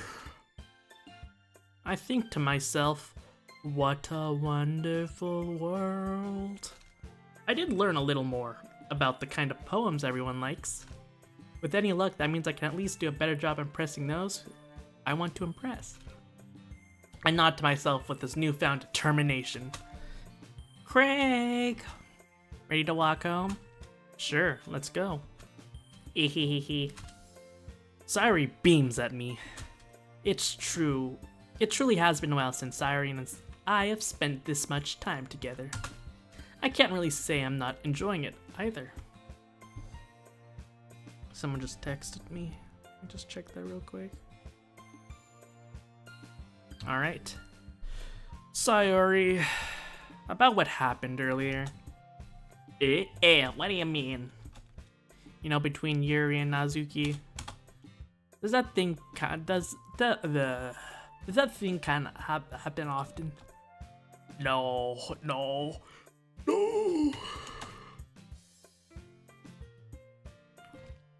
That's really the first time I'll see them fight like that. I promise they're both wonderful people. You don't hate them, do you? No, I don't hate them.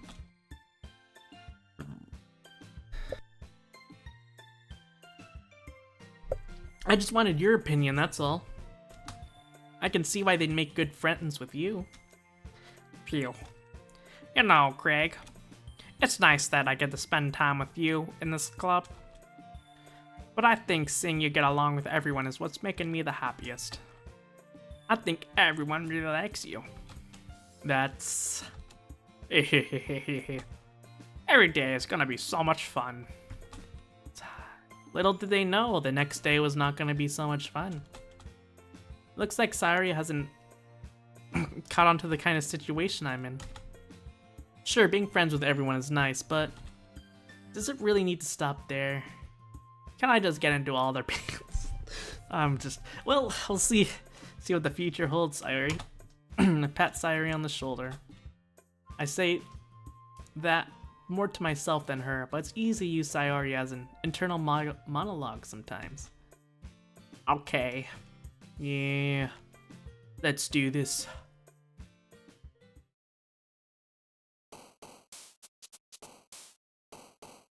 I just realized, how come Monica isn't an option?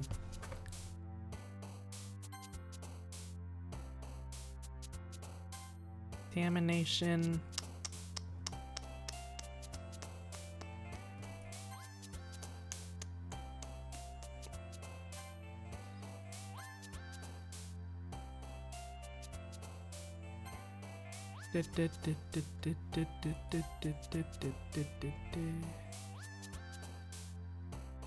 Fireflies. Go with charm. Death.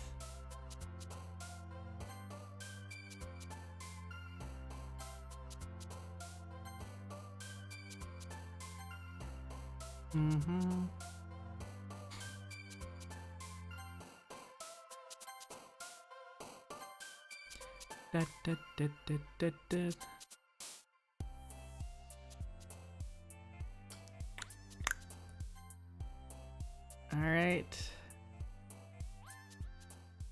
Let's see what we came up this time. Another day passes, and it's time for the club meeting already. I got a little more comfortable here over the past couple of days. Entering the club room, the usual scene greets me. Hiya, Craig. Yo, Sayori. Looks like you're in a good mood today. I'm just still not used to you being in this club, that's all. I see. That's a pretty simple thing to get you in a good mood. But I guess it's always the simple things with you. Anyway. Speaking of which, I'm kinda hungry. Will you come with me to buy a snack? Nah. That's not like you at all. I have my reasons. Why don't we take a look at your purse, Sayori? Why that all of a sudden? No reason, really. I just want to look at it. Sayuri nervously retrieves her coin purse. She fumbles with the latch to get it open. Then she turns it upside down and lets the contents spill onto the desk. Only 2 small coins fall out. I knew it. I can see right through you, Sayuri. That's not fair.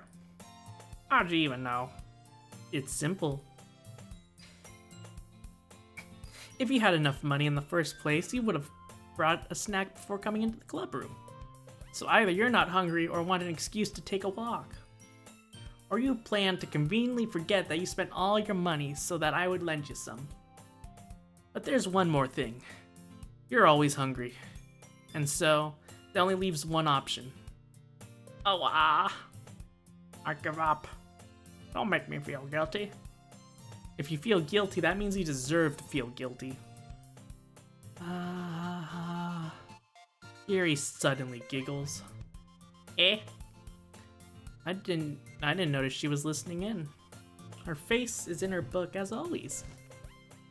I wasn't listening or anything. Give me a sec, I need to stretch real quick. Oh, there we go. That felt good. It was just something in my book. Yuri, tell Craig to let me borrow some of his money. That's... Don't get me involved like that, Sayuri. Besides, you should only buy what you can responsibly afford.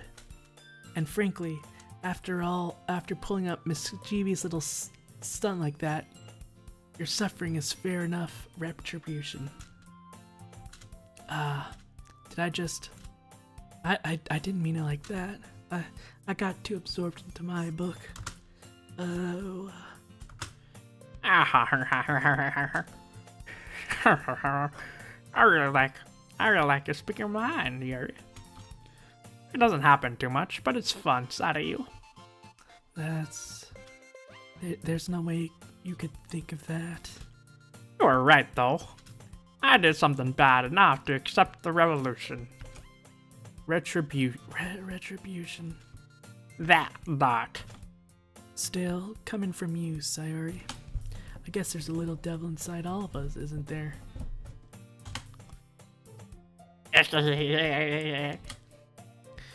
Don't let her fool you. Sayuri knows exactly what she's doing. After all, she told you guys she would bring me to the club before she even told me. But you wouldn't have come if it weren't for the cupcakes. So I had to trick Natsuki into making them. Come on, give me more credit than that, Sayuri. Fwap. Yeah.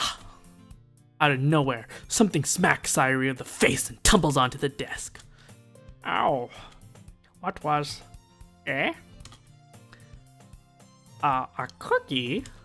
Sure enough, it was a giant cookie wrapped in microplastics, filling into your brains and your bloodstream. Gonna get brain hemorrhages because of all the microplastics. Live in fear. Sayuri glances over. Is this a miracle? Is it because I paid my retribution? Retribution. Actually, that almost worked. I mean, actually, that one almost worked.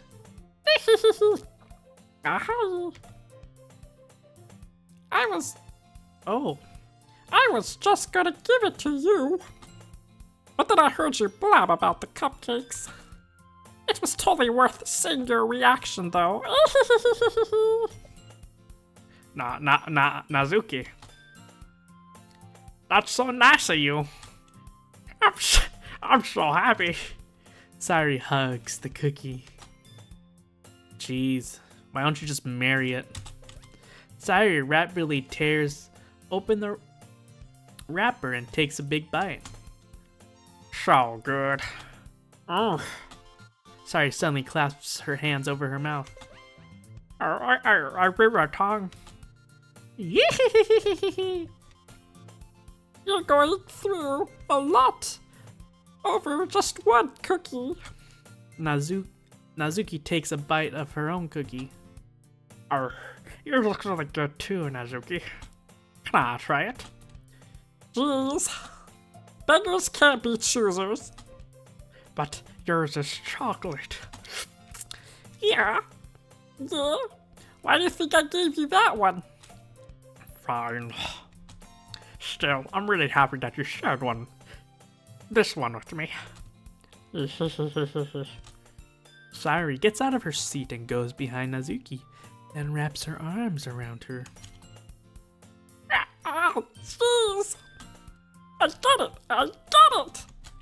And cookie still in hand, Nazuki reaches up to nudge Sayori off her chest. Sorry, Sunny leans in and takes a bite out of Nazuki's cookie. Hey! Did you seriously just do that?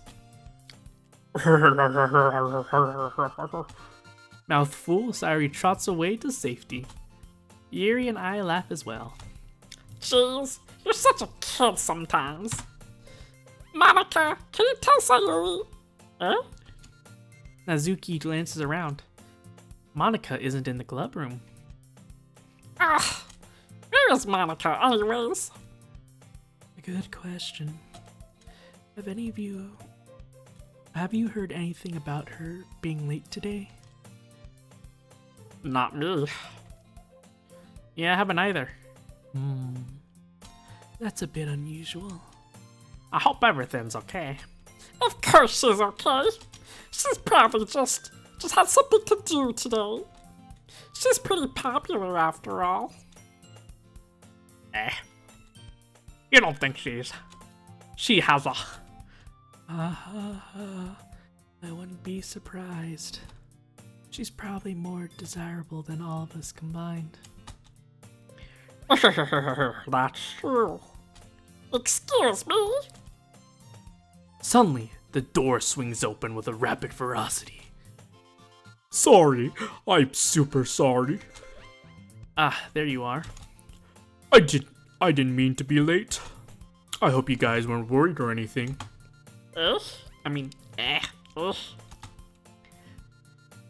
Monica chooses club over her boyfriend after all. You're so strong-willed. Boyfriend? What on earth are you talking about? Monica quizzically glances at me. What do you call tests now?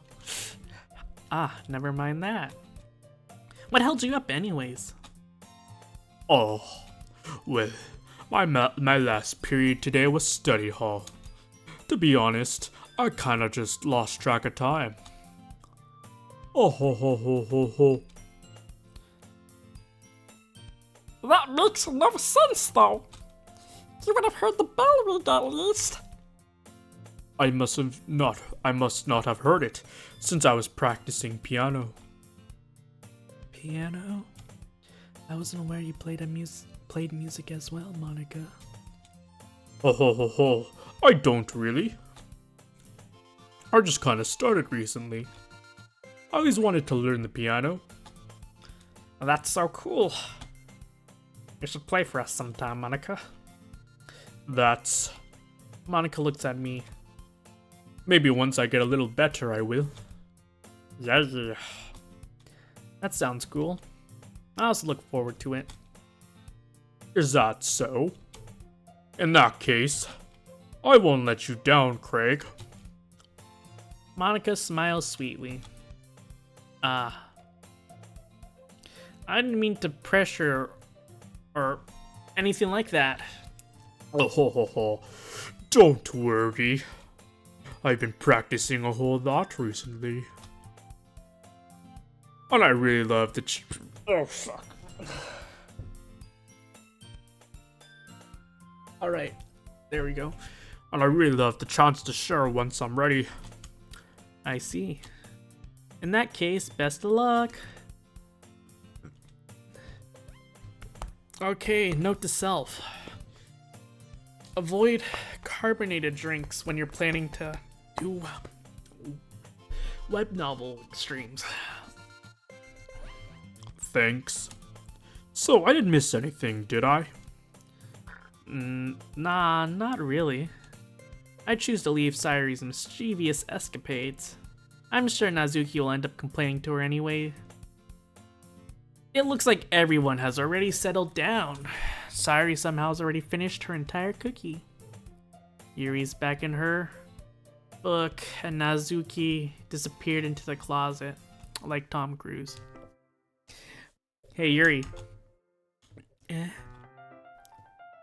I suddenly noticed that Yuri's reading a different book from the one we've been reading together. Sorry, I didn't mean to interrupt you. No. I was kinda just waiting for you. If that's the case, why don't we go ahead and get started? My skin itches so much. Yes, let's. Actually, I have a request. Do you mind if I make some tea first? No. Not at all. Thanks very much. If there's one thing that can make my reading time here any better, it's a nice cup of tea. Not to mention for yourself as well. Yuri stands up and makes her way to the closet. I follow and watch her retrieve a small water pitcher from the shelf. The kind with a filter inside. Fancy. Can you hold this for a second? Sure. Yuri hands me the water pitcher and also fetches the electric kettle. Ooh, that's real fancy. An electric kettle? Bold. I'm going to plug this in at the teacher's desk, and then we'll get some water. She walks past me and sets the kettle down on the teacher's desk. I simply watch her movements. To my surprise, the way she moves really contrasts her speaking mannerism, especially because her long legs. Yuri appears elegant and methodical. Okay, may I have the water pitcher? Thanks, I'll be right back. I might as well walk with you. Yeah, why not? Shall we go then? Eh. Where are you two off to? We're just... Yuri was getting to make some tea, so... I suddenly realized how weird it sounded to explain this to Monica. We're just feeling We're just filling the water pitcher. Oh, okay. Sorry, I was just a bit curious. That's a kind of a one-person job, isn't it? That's... Monica, please mind your own business for once. Or do you want me to tell... Or do you want to tell me there's something wrong with helping involve Craig in club activities? My mouth gapes. I suppose there's nothing wrong with that. Humph. Then let's go, Craig. Yuri quickly exits the room and I follow. Once in the hallways, she suddenly puts her forehead against the wall. I spoke without even thinking. How can I say something like that? Yuri. Something about the way she said that, it made me feel so irritated. What's wrong with me?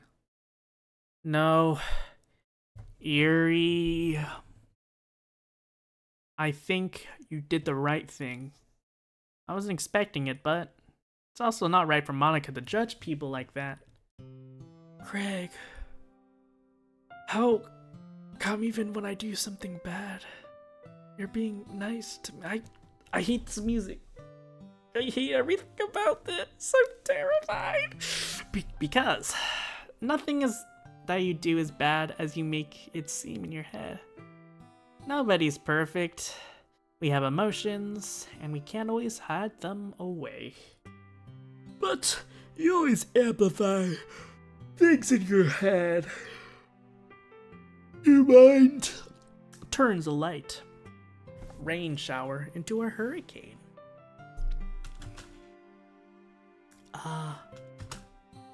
No. Would you hate me for something as terrible as that? Why would I hate you? I can't hate someone I have for having emotions. What kind of friend would do that? Friend, you say? Yuri lifts her head. Greg, I really like being friends with you. Ha. Thanks, Yuri. I like being friends with you too. I feel a little kind of hungry. Something like that. But I'm doing my best to help Yuri feel better. Anyway. Yeah. Shall we go? Yeah. Yuri and I walked to the nearest water fountain. Once we filled up the water pitcher, we returned to the classroom post-haste. Kaiba. Fuck, I said my name again. Do you like oolong tea? Yeah. Anything's fine. Very well. Yuri sets the temperature of the kettle to 200 degrees. Now it's time to get the tea on. You really like this proper... You really do this properly, don't you? Of course. I shouldn't do anything less when I'm making tea for others. Even if I'm not an expert at tea or anything? In that case, you'll only be even more impressed. Perhaps I will. Yuri fetches the teapot and begins to measure the tea leaves. To my surprise, she even starts humming a little song to herself. You must be in a good mood now. Is that so? I was letting it show. And you noticed?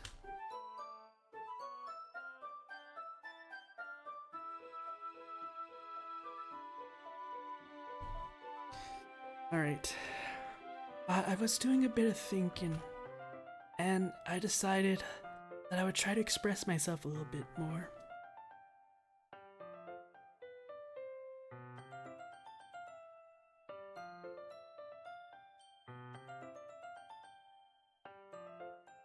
Give me a sec. Someone I know is in a hurricane situation. And I decided I would try to express myself a little bit more. It turns out it's not a very hard thing for me to do. When it's you who's around anyways. That's great, Yuri. Just don't push yourself too much, you know? You're always worrying about me, Greg. It's very endearing. Yuri wasn't kidding. I don't even know if I can keep up with this. I watched Yuri pour a cup of tea for each of us. Craig, I have another request. Do you mind if we sit on the floor today? Why's that? It's a little bit easier on my back. I can read with my back against the wall rather than bending over at my desk. Sorry, I didn't realize that. No worries. I just have back pain very regularly.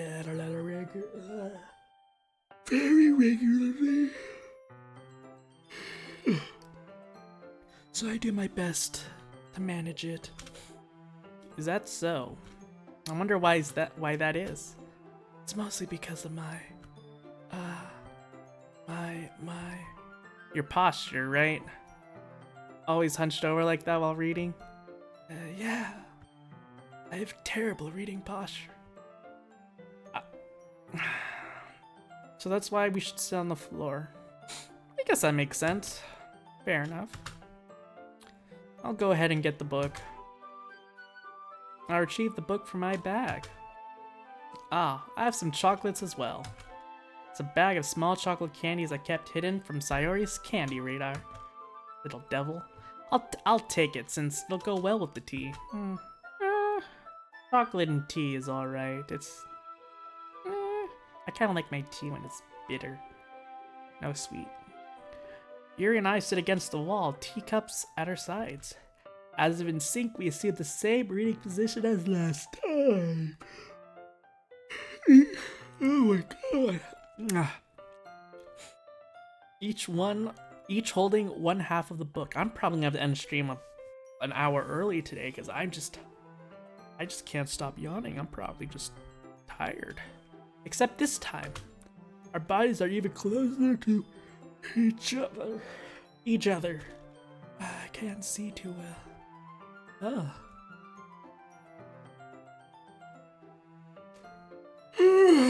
Oh. Yuri sides closer until our shoulders are touching. How am I supposed to focus reading like this? Yuri was always kind of cute, but when she's being less apprehensive, it's almost more than I can handle. Your teacup. Yuri hands me my teacup. Holding it with my hands, that's not holding the book. Sorry about that. Like I said, carbonated water and speaking does not go well. Holding it with my hand, that's not holding the book. I end in a position that makes it even harder to focus. Because now I need to worry about making sure I don't accidentally touch your chest. Why are you making this weird, bro? Meanwhile, Yuri hasn't even noticed a single thing. She wears her intense reading expression, and I can only presume the world around her has faded away.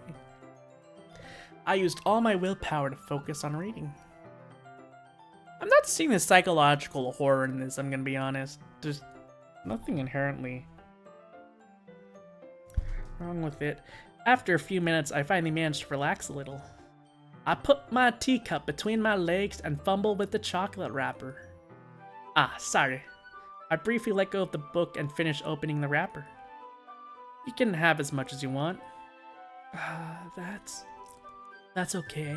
I won't take any. Are you sure? Well, if I touch it, then I might get smudges on the page. Ah, you're right. I didn't even think about that. My bad. No need to apologize. I'll hold the book, okay? Are you sure? Of course. This is some pretty good artwork. I like the little sparkles that fly around. The shading. The shading of the hair is pretty nice. And I like the ear. Like, you know, ears are so hard to draw. Yuri opens the book with both hands. She holds it so that I don't have any harder of a time reading from it. As a result, her left arm is practically resting on top of my leg. Well, in that case, Yuri's already totally focused on reading again. I take a chocolate candy and pop it into my mouth. Then I take another chocolate, and I hold it up to Yuri. She doesn't even look away from the book. She simply parsed her lips as if the situation was completely natural. But that means I can't stop here. I apprehensively place the chocolate in her mouth. Just like that, Yuri closes her lips over it. Yuri's expression suddenly breaks. Did I just... Yuri looks at me like she needs to confirm what happened. And just put chocolate in her mouth. What's a big deal about that? Greg. Sorry? I guess I shouldn't have done that. Well, you were just helping. That's something that friends do, right? I mean, not really in this kind of context, but yeah. That's all it was. Yeah. Then you don't need to stop or anything. I see.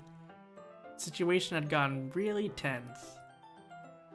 Yuri tried to return to the book, but I can tell by expression she can't even focus now. My heart is pounding. I nervously take another chocolate between my fingers, but this time Yuri's eyes meet mine. How did it even come to this?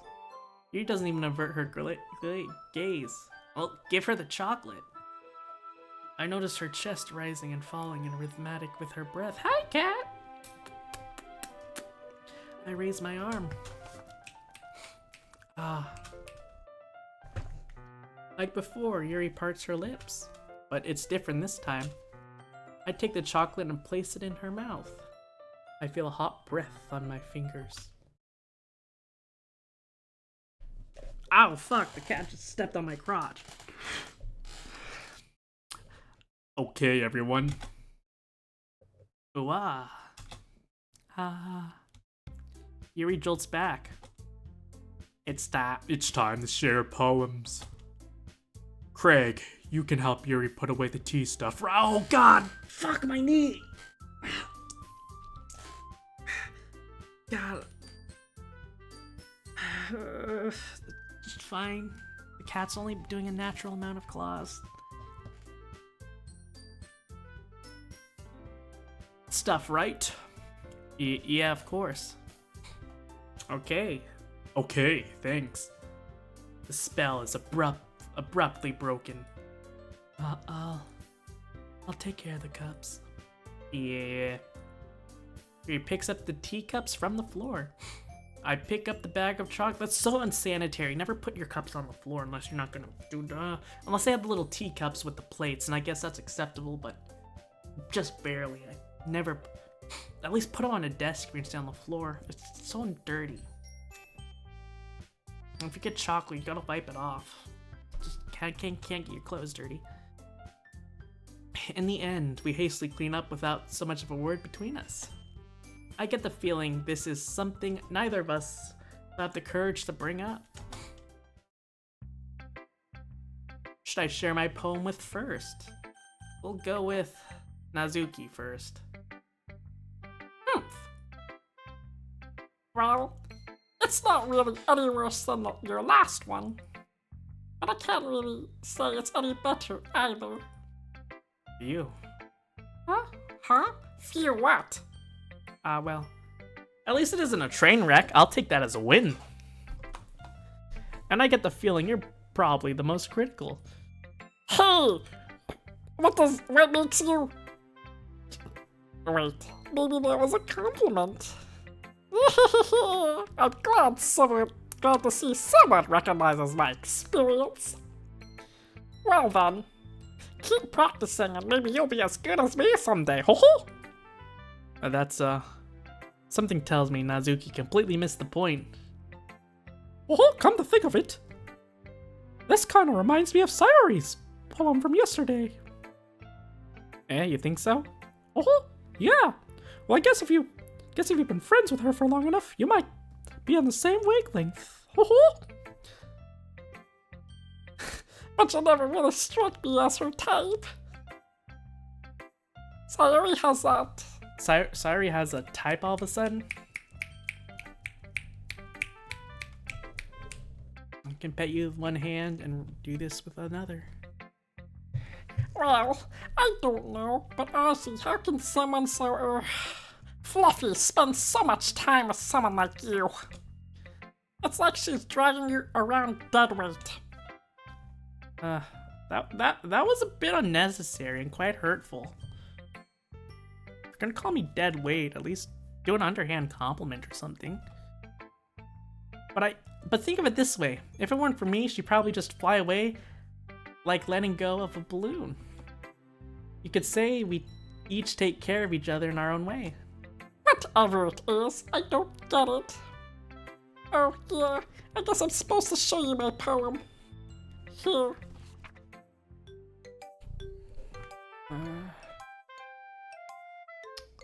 Amy likes spiders. You know what I heard about Amy? Amy likes spiders. Icky, wiggly, hairy, ugly spiders. And that's why I'm not friends with her. Amy has a cute singing voice. I heard her singing my favorite love song. Every time she sang the chorus, my heart would pound to the rhythm of the words. But she likes spiders. That's why I'm not friends with her.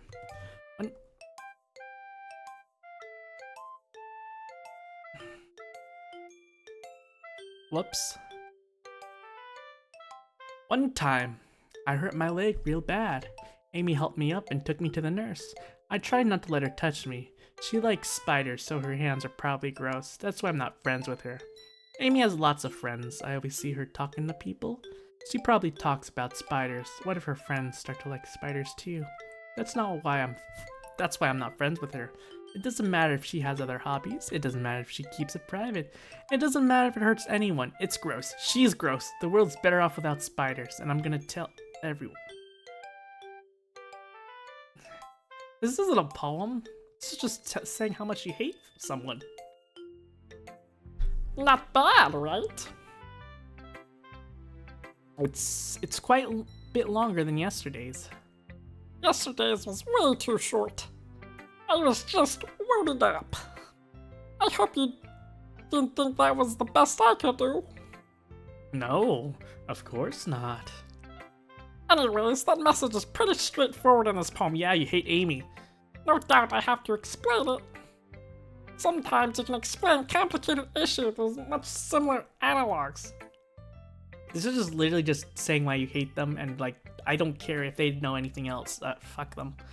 And it helps people realize how stupid they're being. You mean like you? Like anyone would agree that the subject of this poem is an ignorant jerk. Do you know people like that? Of course, it's how everyone thinks my... That doesn't matter. It can be about anyone. I wrote it to be easy to relate to. Everyone has some kind of weird hobby or a guilty pleasure. Something that they're afraid of if people find out they'll make fun of you or think less of you. But that just makes people stupid. Who cares if someone likes that as long as they're not hurting anyone and it makes them happy? I think people just really need to respect others if they're acting weird things. Well, you're definitely right. At least, I can relate to that? I'm sure a lot of other people can too. It's what I do best, after all. I don't like writing unless there's a good message to take away from it. Like, fuck Amy? Like, conveying emotions is important, yeah. Basically just, hey, go, Amy, go. But I want to make people think, not just feel. Remember that. I'm gonna write a good one for tomorrow too, so look forward to it. Alright, let's go with Monica. Hi again, Craig. How's the writing going? Alright, I guess. I'll take that. As long as it's not going bad. I'm happy that you're applying yourself. Maybe soon you'll come up with a masterpiece. Ah ha ha. I wouldn't count on it. You never know. Want to share what you wrote for today? Sure. Here you go. I give my poem to Monica. Alrighty. This one is good. It feels like you're not only getting more comfortable with your style, but the imagery is better than the last one I read. Just wondering, have you been finding inspiration in Yuri's writing style? I guess so. You can't deny she's talented. Yeah, totally. I think her poems are the most romantic. That's the best way to describe it. I don't know. It's grabbing more like wrists. She's like a totally different person when she picks up a pen. I noticed that too. Or when she's talking about literature, it's like a light turns on inside her. Sadly, it's hard to get personal conversations out of her. Trust me, I've tried. Who knows what goes on in that head of hers? I hope you don't mean that in a bad way. No, of course not. I just meant I wish she didn't keep so much to herself. But still, defending her like that. You must be pretty into her. Eh? You completely misunderstood. Oh ho ho, calm down. I was kidding. Besides, I'm pretty sure she's already got a boyfriend. Wait, really? Yeah, fictional one anyways. Ho ho ho ho ho ho. Monica kind of whispers that last part to me. It's just a hunch, but well, There's nothing really. There's not really anything wrong with that. oh well. Oh, I know. I was just saying. But anyway, you want to read my poem now? I like the way this one turned out, so I hope you do too. Alrighty, let's take a look. Save me. Are you okay? The colors, they won't stop. Bright, beautiful colors, flashing, expanding, piercing, red, green, blue, an endless accompany of meaningless noise. The noise won't stop. Violence, grating waveform, squeaking, screeching, piercing, sine, cosine, tangent, like playing a chalkboard on a turntable, like playing a vinyl on a pizza crust, an endless poem of meaningless. Load me. Are you okay? Do you need like a therapist? It's even more abstract than your last one, huh? Oh ho ho ho ho ho ho. I guess it's just the way I write. I'm sorry if you don't like it. No, I never said that. It's just the kind of thing I never really seen before, I guess. Alright, I'm gonna have to finish up this day, and I think I'll end it there. We'll raid off to someone. I'll finish up the last few, but unless I feel like puking. I kinda like playing with my space on the paper. Choosing where and how to space your words can totally change the mood of a poem. It's almost like magic. The way I wrote the lines really short makes it feel like they're trying to speak over the noise. I see. It's still hard for me to tell what it's about, though. Oh ha ha ha ha. Sometimes asking what a poem is about isn't the right question. A poem can be abstract as physical expressions of a feeling, or a conversation with the reader. I don't like where this is going. So putting it that way, not every poem is about something. I don't like where this is going. Anyways, here's Monica's writing tip of the day. Sometimes you'll find yourself facing a difficult decision. When that happens, don't forget to save your game. You never know when you might change your mind.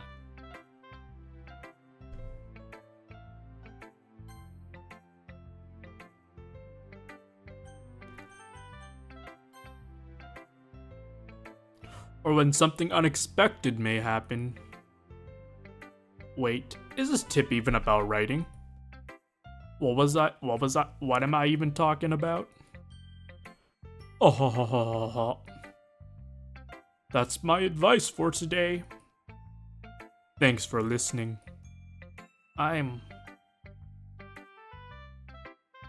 So we're just gonna ignore that. All right. We're just ignoring that, I guess. Just breaking the fourth wall. Oh, I like this one, Craig. It has some nice feeling to it. I'm glad you like it. Does that mean it's better than yesterday's? Let me think. I don't know. I guess I like them both. That's not very helpful, you know. Well, I'm not very good at figuring out if poems are good or bad. But that's why I just go with my heart. But if it makes me feel things, then it must be a good poem. I'm not sure that's exactly how this works. Then again, I guess conveying feeling is a pretty important part of the whole. Well, yes. Yeah, maybe. Honestly, I don't even know what kind of writing you like in the first place. Yeah. Me neither. Oh my god.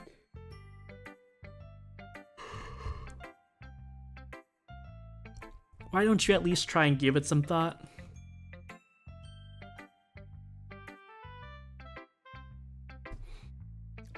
Oh, you want to write something for me? That's so sweet. Yeah, right. But you're always thinking about the other people. You need to be thinking about yourself once in a while. If you don't, you might end up getting hurt at some point. Well, I don't know what you mean, but I'll keep it in mind. Well, whatever. Anyways, let's see. I guess I like happy poems. Wait, sometimes I like sad poems too.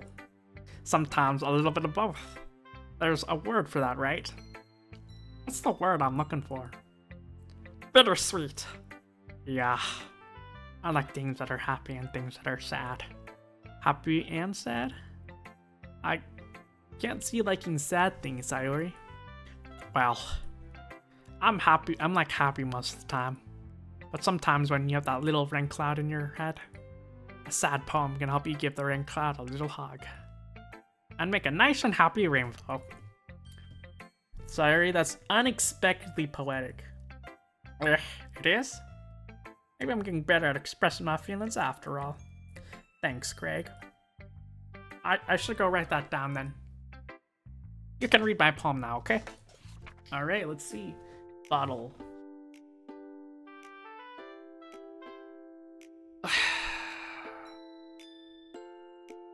Alright, let's see. I pop off my skull like the lid of a cookie jar. It's a secret place where I keep all my dreams. Little balls of sunshine, all rubbing together like a bundle of kittens. I reach inside my thumb and forefinger and pluck one out. It's warm and tingly, but there's no time to waste. I put the bottle to keep it safe, and I put the bottle on the shelf with all the other bottles. Happy thoughts, happy thoughts, happy thoughts in a bottle all in a row. My collection makes me a lot of friends, each bottle a starlight to make amends. Sometimes my friends feel a certain way, down comes a bottle to save the day. Night after night, more dreams, friends after friends, more bottles. Deeper and deeper my finger goes, like exploring a dark cave. Discovering the dark secrets hidden in the nooks and crannies. Digging and digging, scrapping and scraping. I blow the dust off my bottle caps. It doesn't feel like time elapsed. My empty shelf could use some more. My friends look through my locked door. Finally, all is done. I open up and come to my friends. If they come in such a hurry, do they want my bottles that much? I frantically pull them off my shelf, one after the other, holding them out to each and every friend, each and every bottle. But every time I let one go, it shatters against the tiles between my feet. Happy thoughts, happy thoughts, happy thoughts in shards all over the floor. They were supposed to be from my friends who aren't smiling, that are all shouting, pleading something, but all I hear is echo, echo, echo, echo, echo, echo inside my head. Are these girls alright? Holy crap. Sorry. Did you really write this? Of course I did. Didn't I tell you yesterday I was gonna write the best poem of me? Yeah, but I mean, I didn't expect something like this coming from you. Monica taught me a whole lot. And I've been really in touch with my feelings recently. I see that. It's almost kind of creepy. Creepy? Well, not exactly. Maybe it's because I'm used to you being cheerful. Well, never mind. I'm thinking too hard about this. The point is, it came out good. You should be proud of it. Aw, thanks. I feel like I was meant to express myself this way. Even help me understand my own feelings a little bit better. Writing is like magic. You gotta be pretty passionate about this, huh? Hope you keep it up. Yeah. Writing is the best. I'm gonna keep writing until I die. Okay. Well, she's the first one to die, I'm gonna guess. I don't know what's going on. But unless this is all taking place in an insane asylum, I'm not thinking too hard about this. Ahaha. Don't get ahead of yourself. Sayro has a habit of getting obsessed with something before dropping it no more than a week later. Sounds like me for real. I wonder if this is one of those times. Yep, it is. But seeing the passion in her eyes, it's hard for me to be pessimistic. Alright. Let's see what you've written today. Yuri stares at the poem with a surprised expression on her face. Do you like it? God, Craig. This one might even be better than yesterday's. How'd you even pick up on this so quickly? Just yesterday I was telling you the kind of techniques worth practicing. Maybe that's why? You did a good job explaining. I really wanted to try and give more imagery. Yuri visibly swallows. Even her hands appear sweaty. I'm not used to this. Used to what? I don't know. It's fine. Take your time. Yuri breathes and collects her thoughts. I know that Yuri likes to think before she speaks, so I'll offer that. Patience to her. Yeah. Just being appreciated like that. This, I guess. It probably sounds really stupid, but seeing someone motivated by my writing, it just makes me really happy. Are you saying you've never shared your writing before? Yuri nods. Really? I don't believe you. I really only write for myself. And besides, people would just laugh. I get that so much.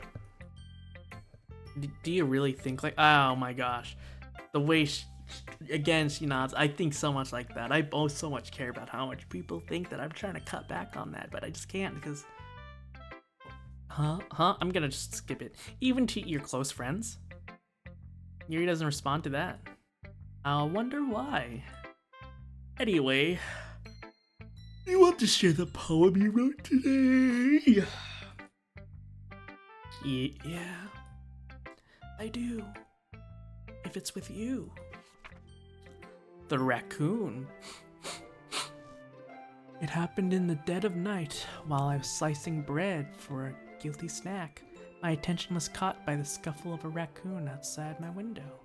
That was, I believe, the first time I noticed my strange tendencies as unordinarily human. I gave the raccoon a piece of bread, my subconscious aware of the consequences, well aware that the raccoon that it is fed will always come back to me for more. The enticing beauty of my cutting knife was a symphony. The bread, my hungry curiosity. The raccoon, an urge. The moon increments its phase and reflects that much more light off my cutting knife. That very same light that glistens in my eyes of my raccoon friend. I slice the bread, fresh and soft. The raccoon becomes excited. Or perhaps I'm merely projecting my emotions on my newly satisfied animal. The raccoon has taken to following me.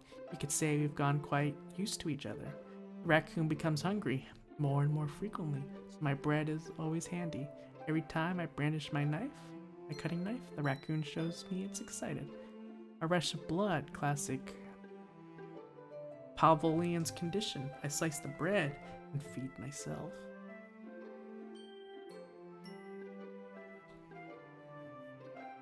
I was a little more daring with this one than yesterday's. I can see that. It's a lot more metaphorical. I don't know if it's my fault, but I can't imagine what this poem's about. That's right. It's a bit closer to my preferred writing style, using the poem as a canvas to express vivid imagery and convey emotions through them. Yeah, if I take it at face value, I can't figure out what it's supposed to mean. Well, I think it's something about different people can where they do in their own ways. I want to express the way I feel for me. Way it feels for me to indulge in my more unusual hobbies.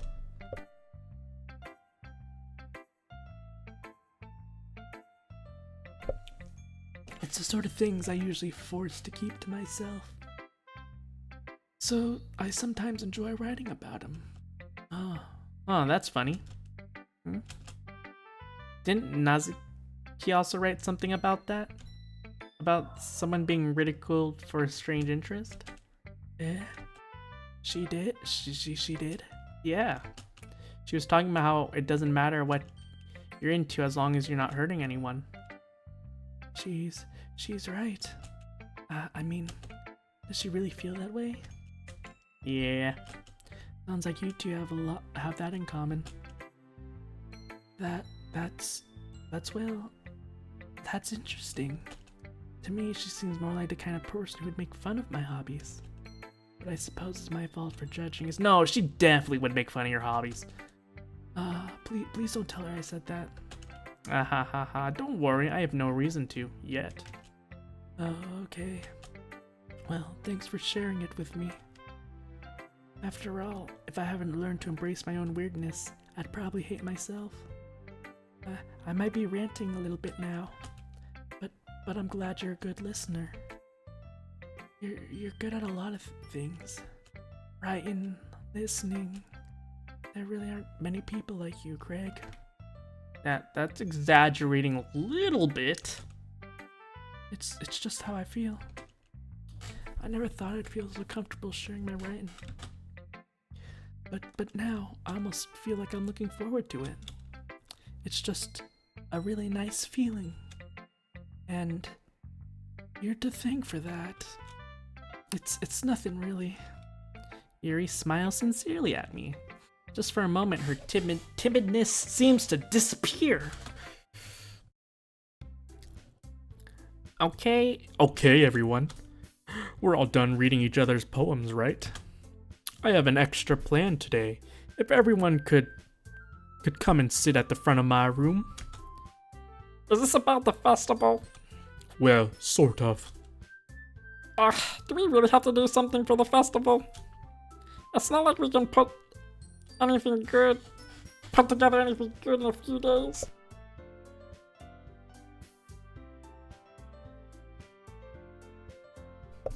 We'll just end up embarrassing ourselves instead of getting any new members. That's a concern of mine as well. I don't really do well with last minute prep. Amen, sister. Don't worry too much. We're gonna keep it simple, okay? We won't need much more than a few decorations. Sayori has been working on the poster, and I've designed some pamphlets we can give out during the event. Okay, that's great and all, but that doesn't tell us what we're actually doing for this event. Oh, sorry, I thought you heard about it already. We're going to be performing. Performing? Monica? Yeah. Yes. We're gonna have a poetry performance. Each of us are gonna choose a poem to recite during the event. But the cool part is, we also gonna let anyone else come up and recite poems too. Sayori putting it on all the posters in case anyone wants to prepare ahead of time. Sayori's been coloring the poster, holding it up for us to see. You kidding me, Monica? You didn't already start putting those posters up, did you? Well, I did. Do you really think it's that bad of an idea? Well, no. It's not a bad idea. But I didn't sign up for this, you know? There's no way I'm performing in front of a group of people like that. I agree with Natsuki. I could never in my life do something like that. Imagine it. Yuri shaking her head in fear. Guys. Not now, Sayori. I understand where they're coming from. Remember that Nazuki and Yuri have never shared their poems with anyone until just a couple of days ago. It's a lot to ask them to recite their poems out loud for a whole room full of people. I guess I was kind of overlooking that. I'm so sorry. But I still think we should give it our best. We're the only ones responsible for the fate of this club. If we start the event and each put on a good performance, then we'll inspire others to do the same. And then more people who perform, the better we'll be able to show everyone what literature is all about. Yeah, it's about expressing your feelings, being intimate with yourself, finding the new horizon, and having fun. That's right. And it's those reasons that we're all in this club today. Don't you want to share that with others? To inspire them to find the same feeling that brought you here in the first place? I know you do. I know we all do. And if that's all it takes is standing in front of a room for 2 minutes and reciting a poem, then I know you can do it. Nazuki and Yuri remained silent. Sayori looked worried. I guess that leaves me no choice. I agree. I don't think it's too much to ask. I think Sayori and Monica have been really trying hard to get new members. The least we can do is help them out a bit. Well, maybe, but... Looks like Nazuka doesn't have any arguments left. Okay, fine. I guess I just have to get this over with. Alright.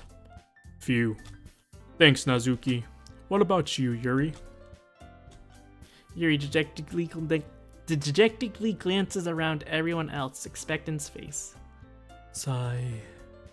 I guess I don't really have a choice. Ah ha ha ha! That's everyone. You're the best, Yuri. This club is seriously going to be the death of me. Oh, gosh. You'll be fine, Yuri. But anyway, let's move on to the main event. I want each of you to choose a poem of yours. We're all gonna practice reciting them in front of each other. No way! Monica, this is too sudden. Well, if you can't recite your poems in front of the club, how do you expect to do it in front of strangers? Oh no. Don't worry. I'll start off to help everyone to feel a little more comfortable. Can I go next? Of course. Now let's see. Monica flips through her notebook and to a specific poem she has in mind for herself. Then she stands in front of the podium. The title of this poem is The Way They Fly. Ahem. Monica begins reciting her poem. Her clear and confident voice fills the room. More than that, her inflection is pristine. She knows exactly how to apply emotion behind each line she recites, bringing the worlds to life. Is this something she's done before, or is she simply a natural? I glance around me. Everyone has their eyes on Monica. Sayori looks amazed. Yuri has an intense expression on her face that I don't understand. Finally, Monica finishes the recitation. The four of us applaud. Monica takes a breath and smiles. That was so good, Monica. Thank you very much. I was just hoping to set a good example. Are you ready to go next, Sayori? I'll go next. Oh wow, Yuri is fired up all of a sudden. Yuri clutches a sheet of paper between her hands and stands up. Keeping her hand down, she walks quickly over the podium. This poem is called... Yuri anxiously glances at each of us. You can do it, Yuri. It's called... It's called After the Crimson Eye. Yuri's voice shakens as she starts reading That's a very ominous title. Just a moment ago, she practically refused to do this. Why is she suddenly putting in so much effort? As Yuri is getting past the first couple of lines, her voice changes. It's almost like what happened to Yuri when she gets absorbed into books. Her quivering words transform to sharp syllables of a fierce and confident woman. Her poem is full of twists and turns in its structures that she enunciates with perfect timing. This must be a rare glimpse into whirling fires Yuri keeps concealing inside her head. Suddenly, she finished.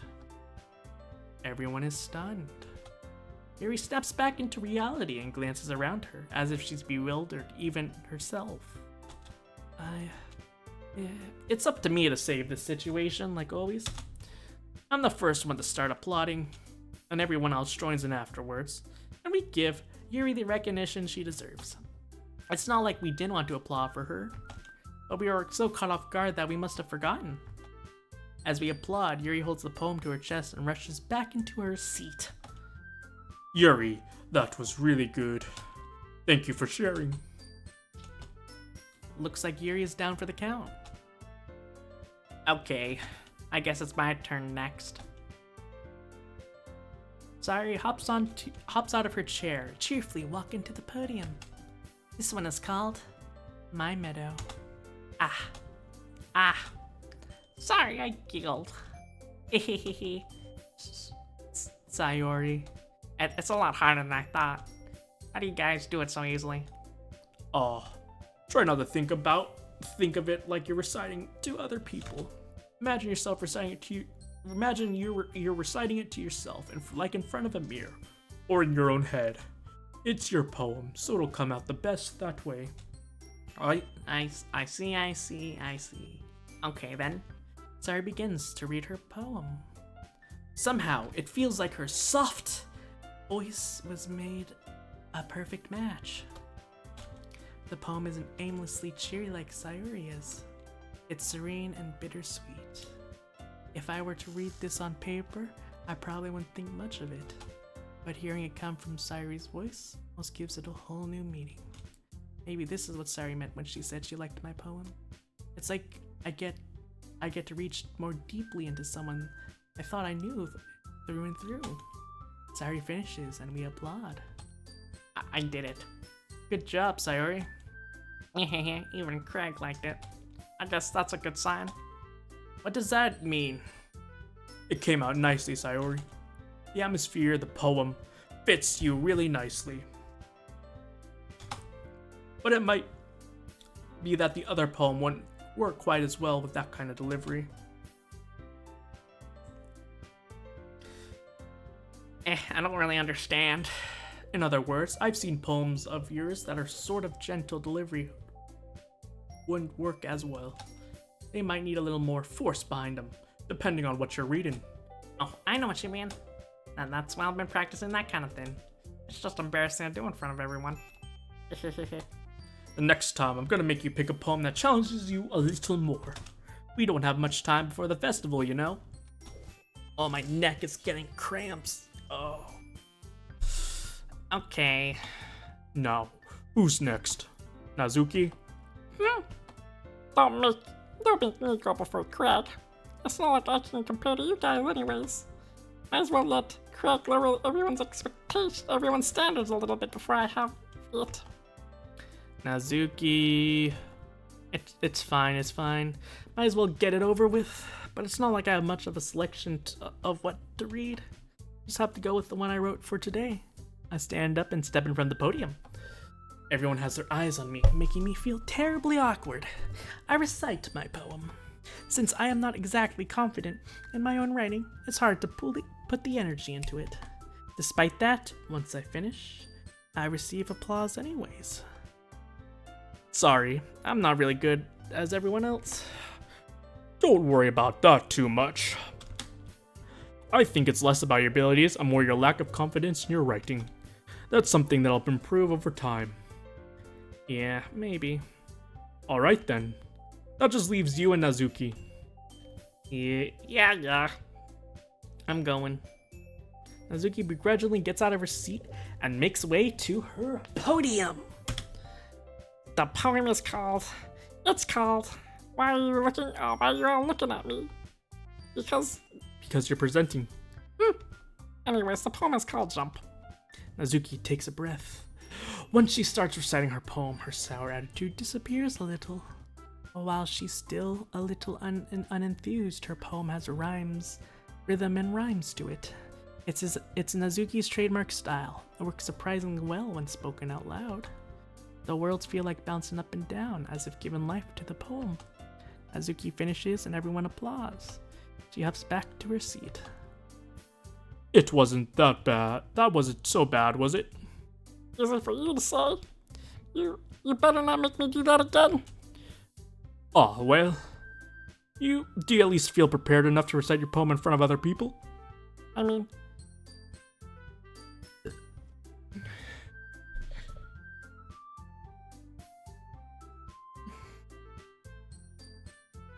I mean, I mean, I do get in front of other people would be easy, way easier.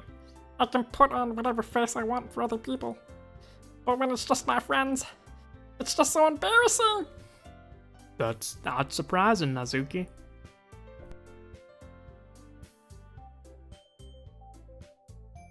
To think would be the other way around for me. Well, that's just how it is, so. well, if that's the case, you won't have to worry much about for the festival. That said, I want to thank everyone for coming through. It might be hard, but I hope you all have ideas of what it's like now.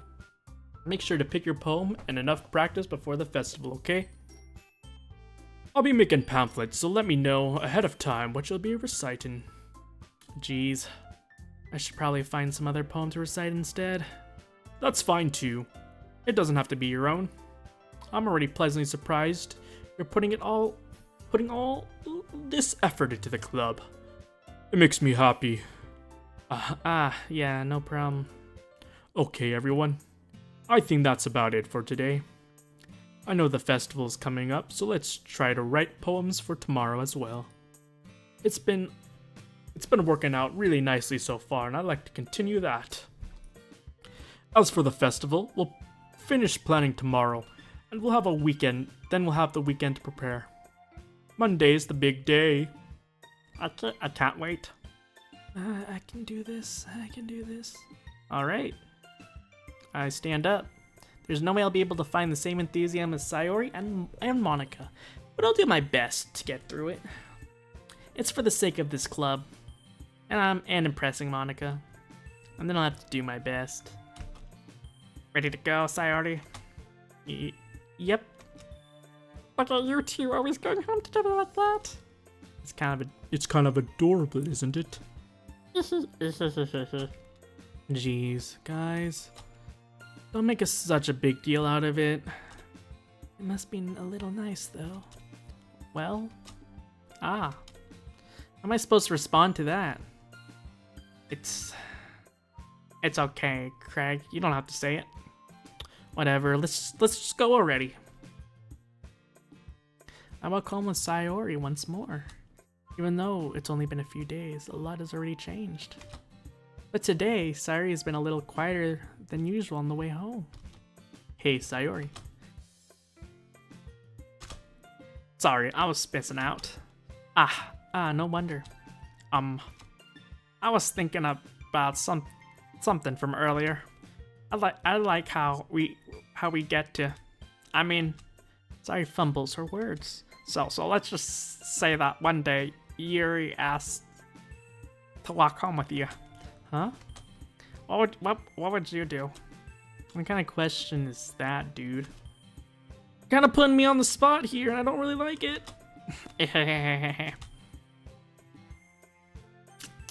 I might as well walk home with Yuri. Walk home with her, Yuri, huh? Why does that thought make my heart pound? I mean, given how hard it is for her to socialize, I'd feel awful turning her down, so... Isn't she so beautiful and smart? That has nothing to do with what I just said. So you admit it. Jeez. There's not even any point in speculating something that would never gonna happen. Well, maybe. But I just like to think about it. It's not long before you won't need me anymore, you know? Need you? Sayori? I can't figure out how you're seeing this thing in your head right now. Did you take your meds? Sorry. Everyone's everyone's a bit different. Nobody in this club is replacement for you. If you say so. The conversation trails off and I'm left feeling awkward. But it's kind of her fault for trapping me with such a weird question. I can't just lie to her. But if there's something that makes her happy, I'd hate to take that away from her. That's why I said there's no point in speculating. Then again, the festival's only a few days away. Who knows what'll happen in that time? Alright.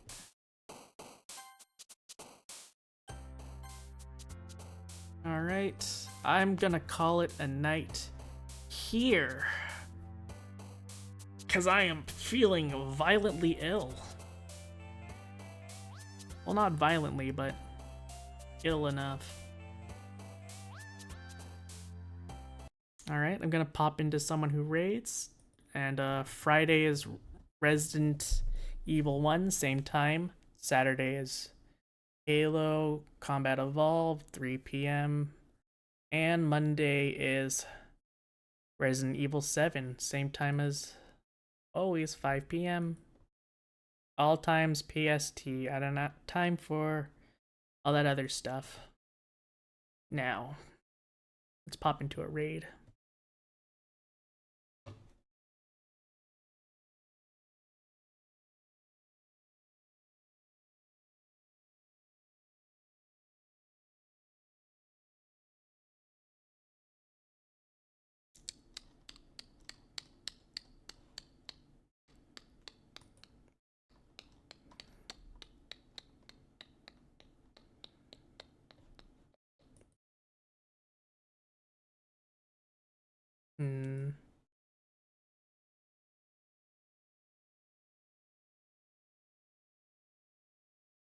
I can't think. Let's see.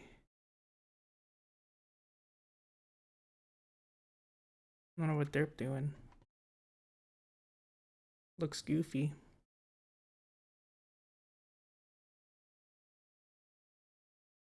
Alright, see you all next time. Hugs and kisses.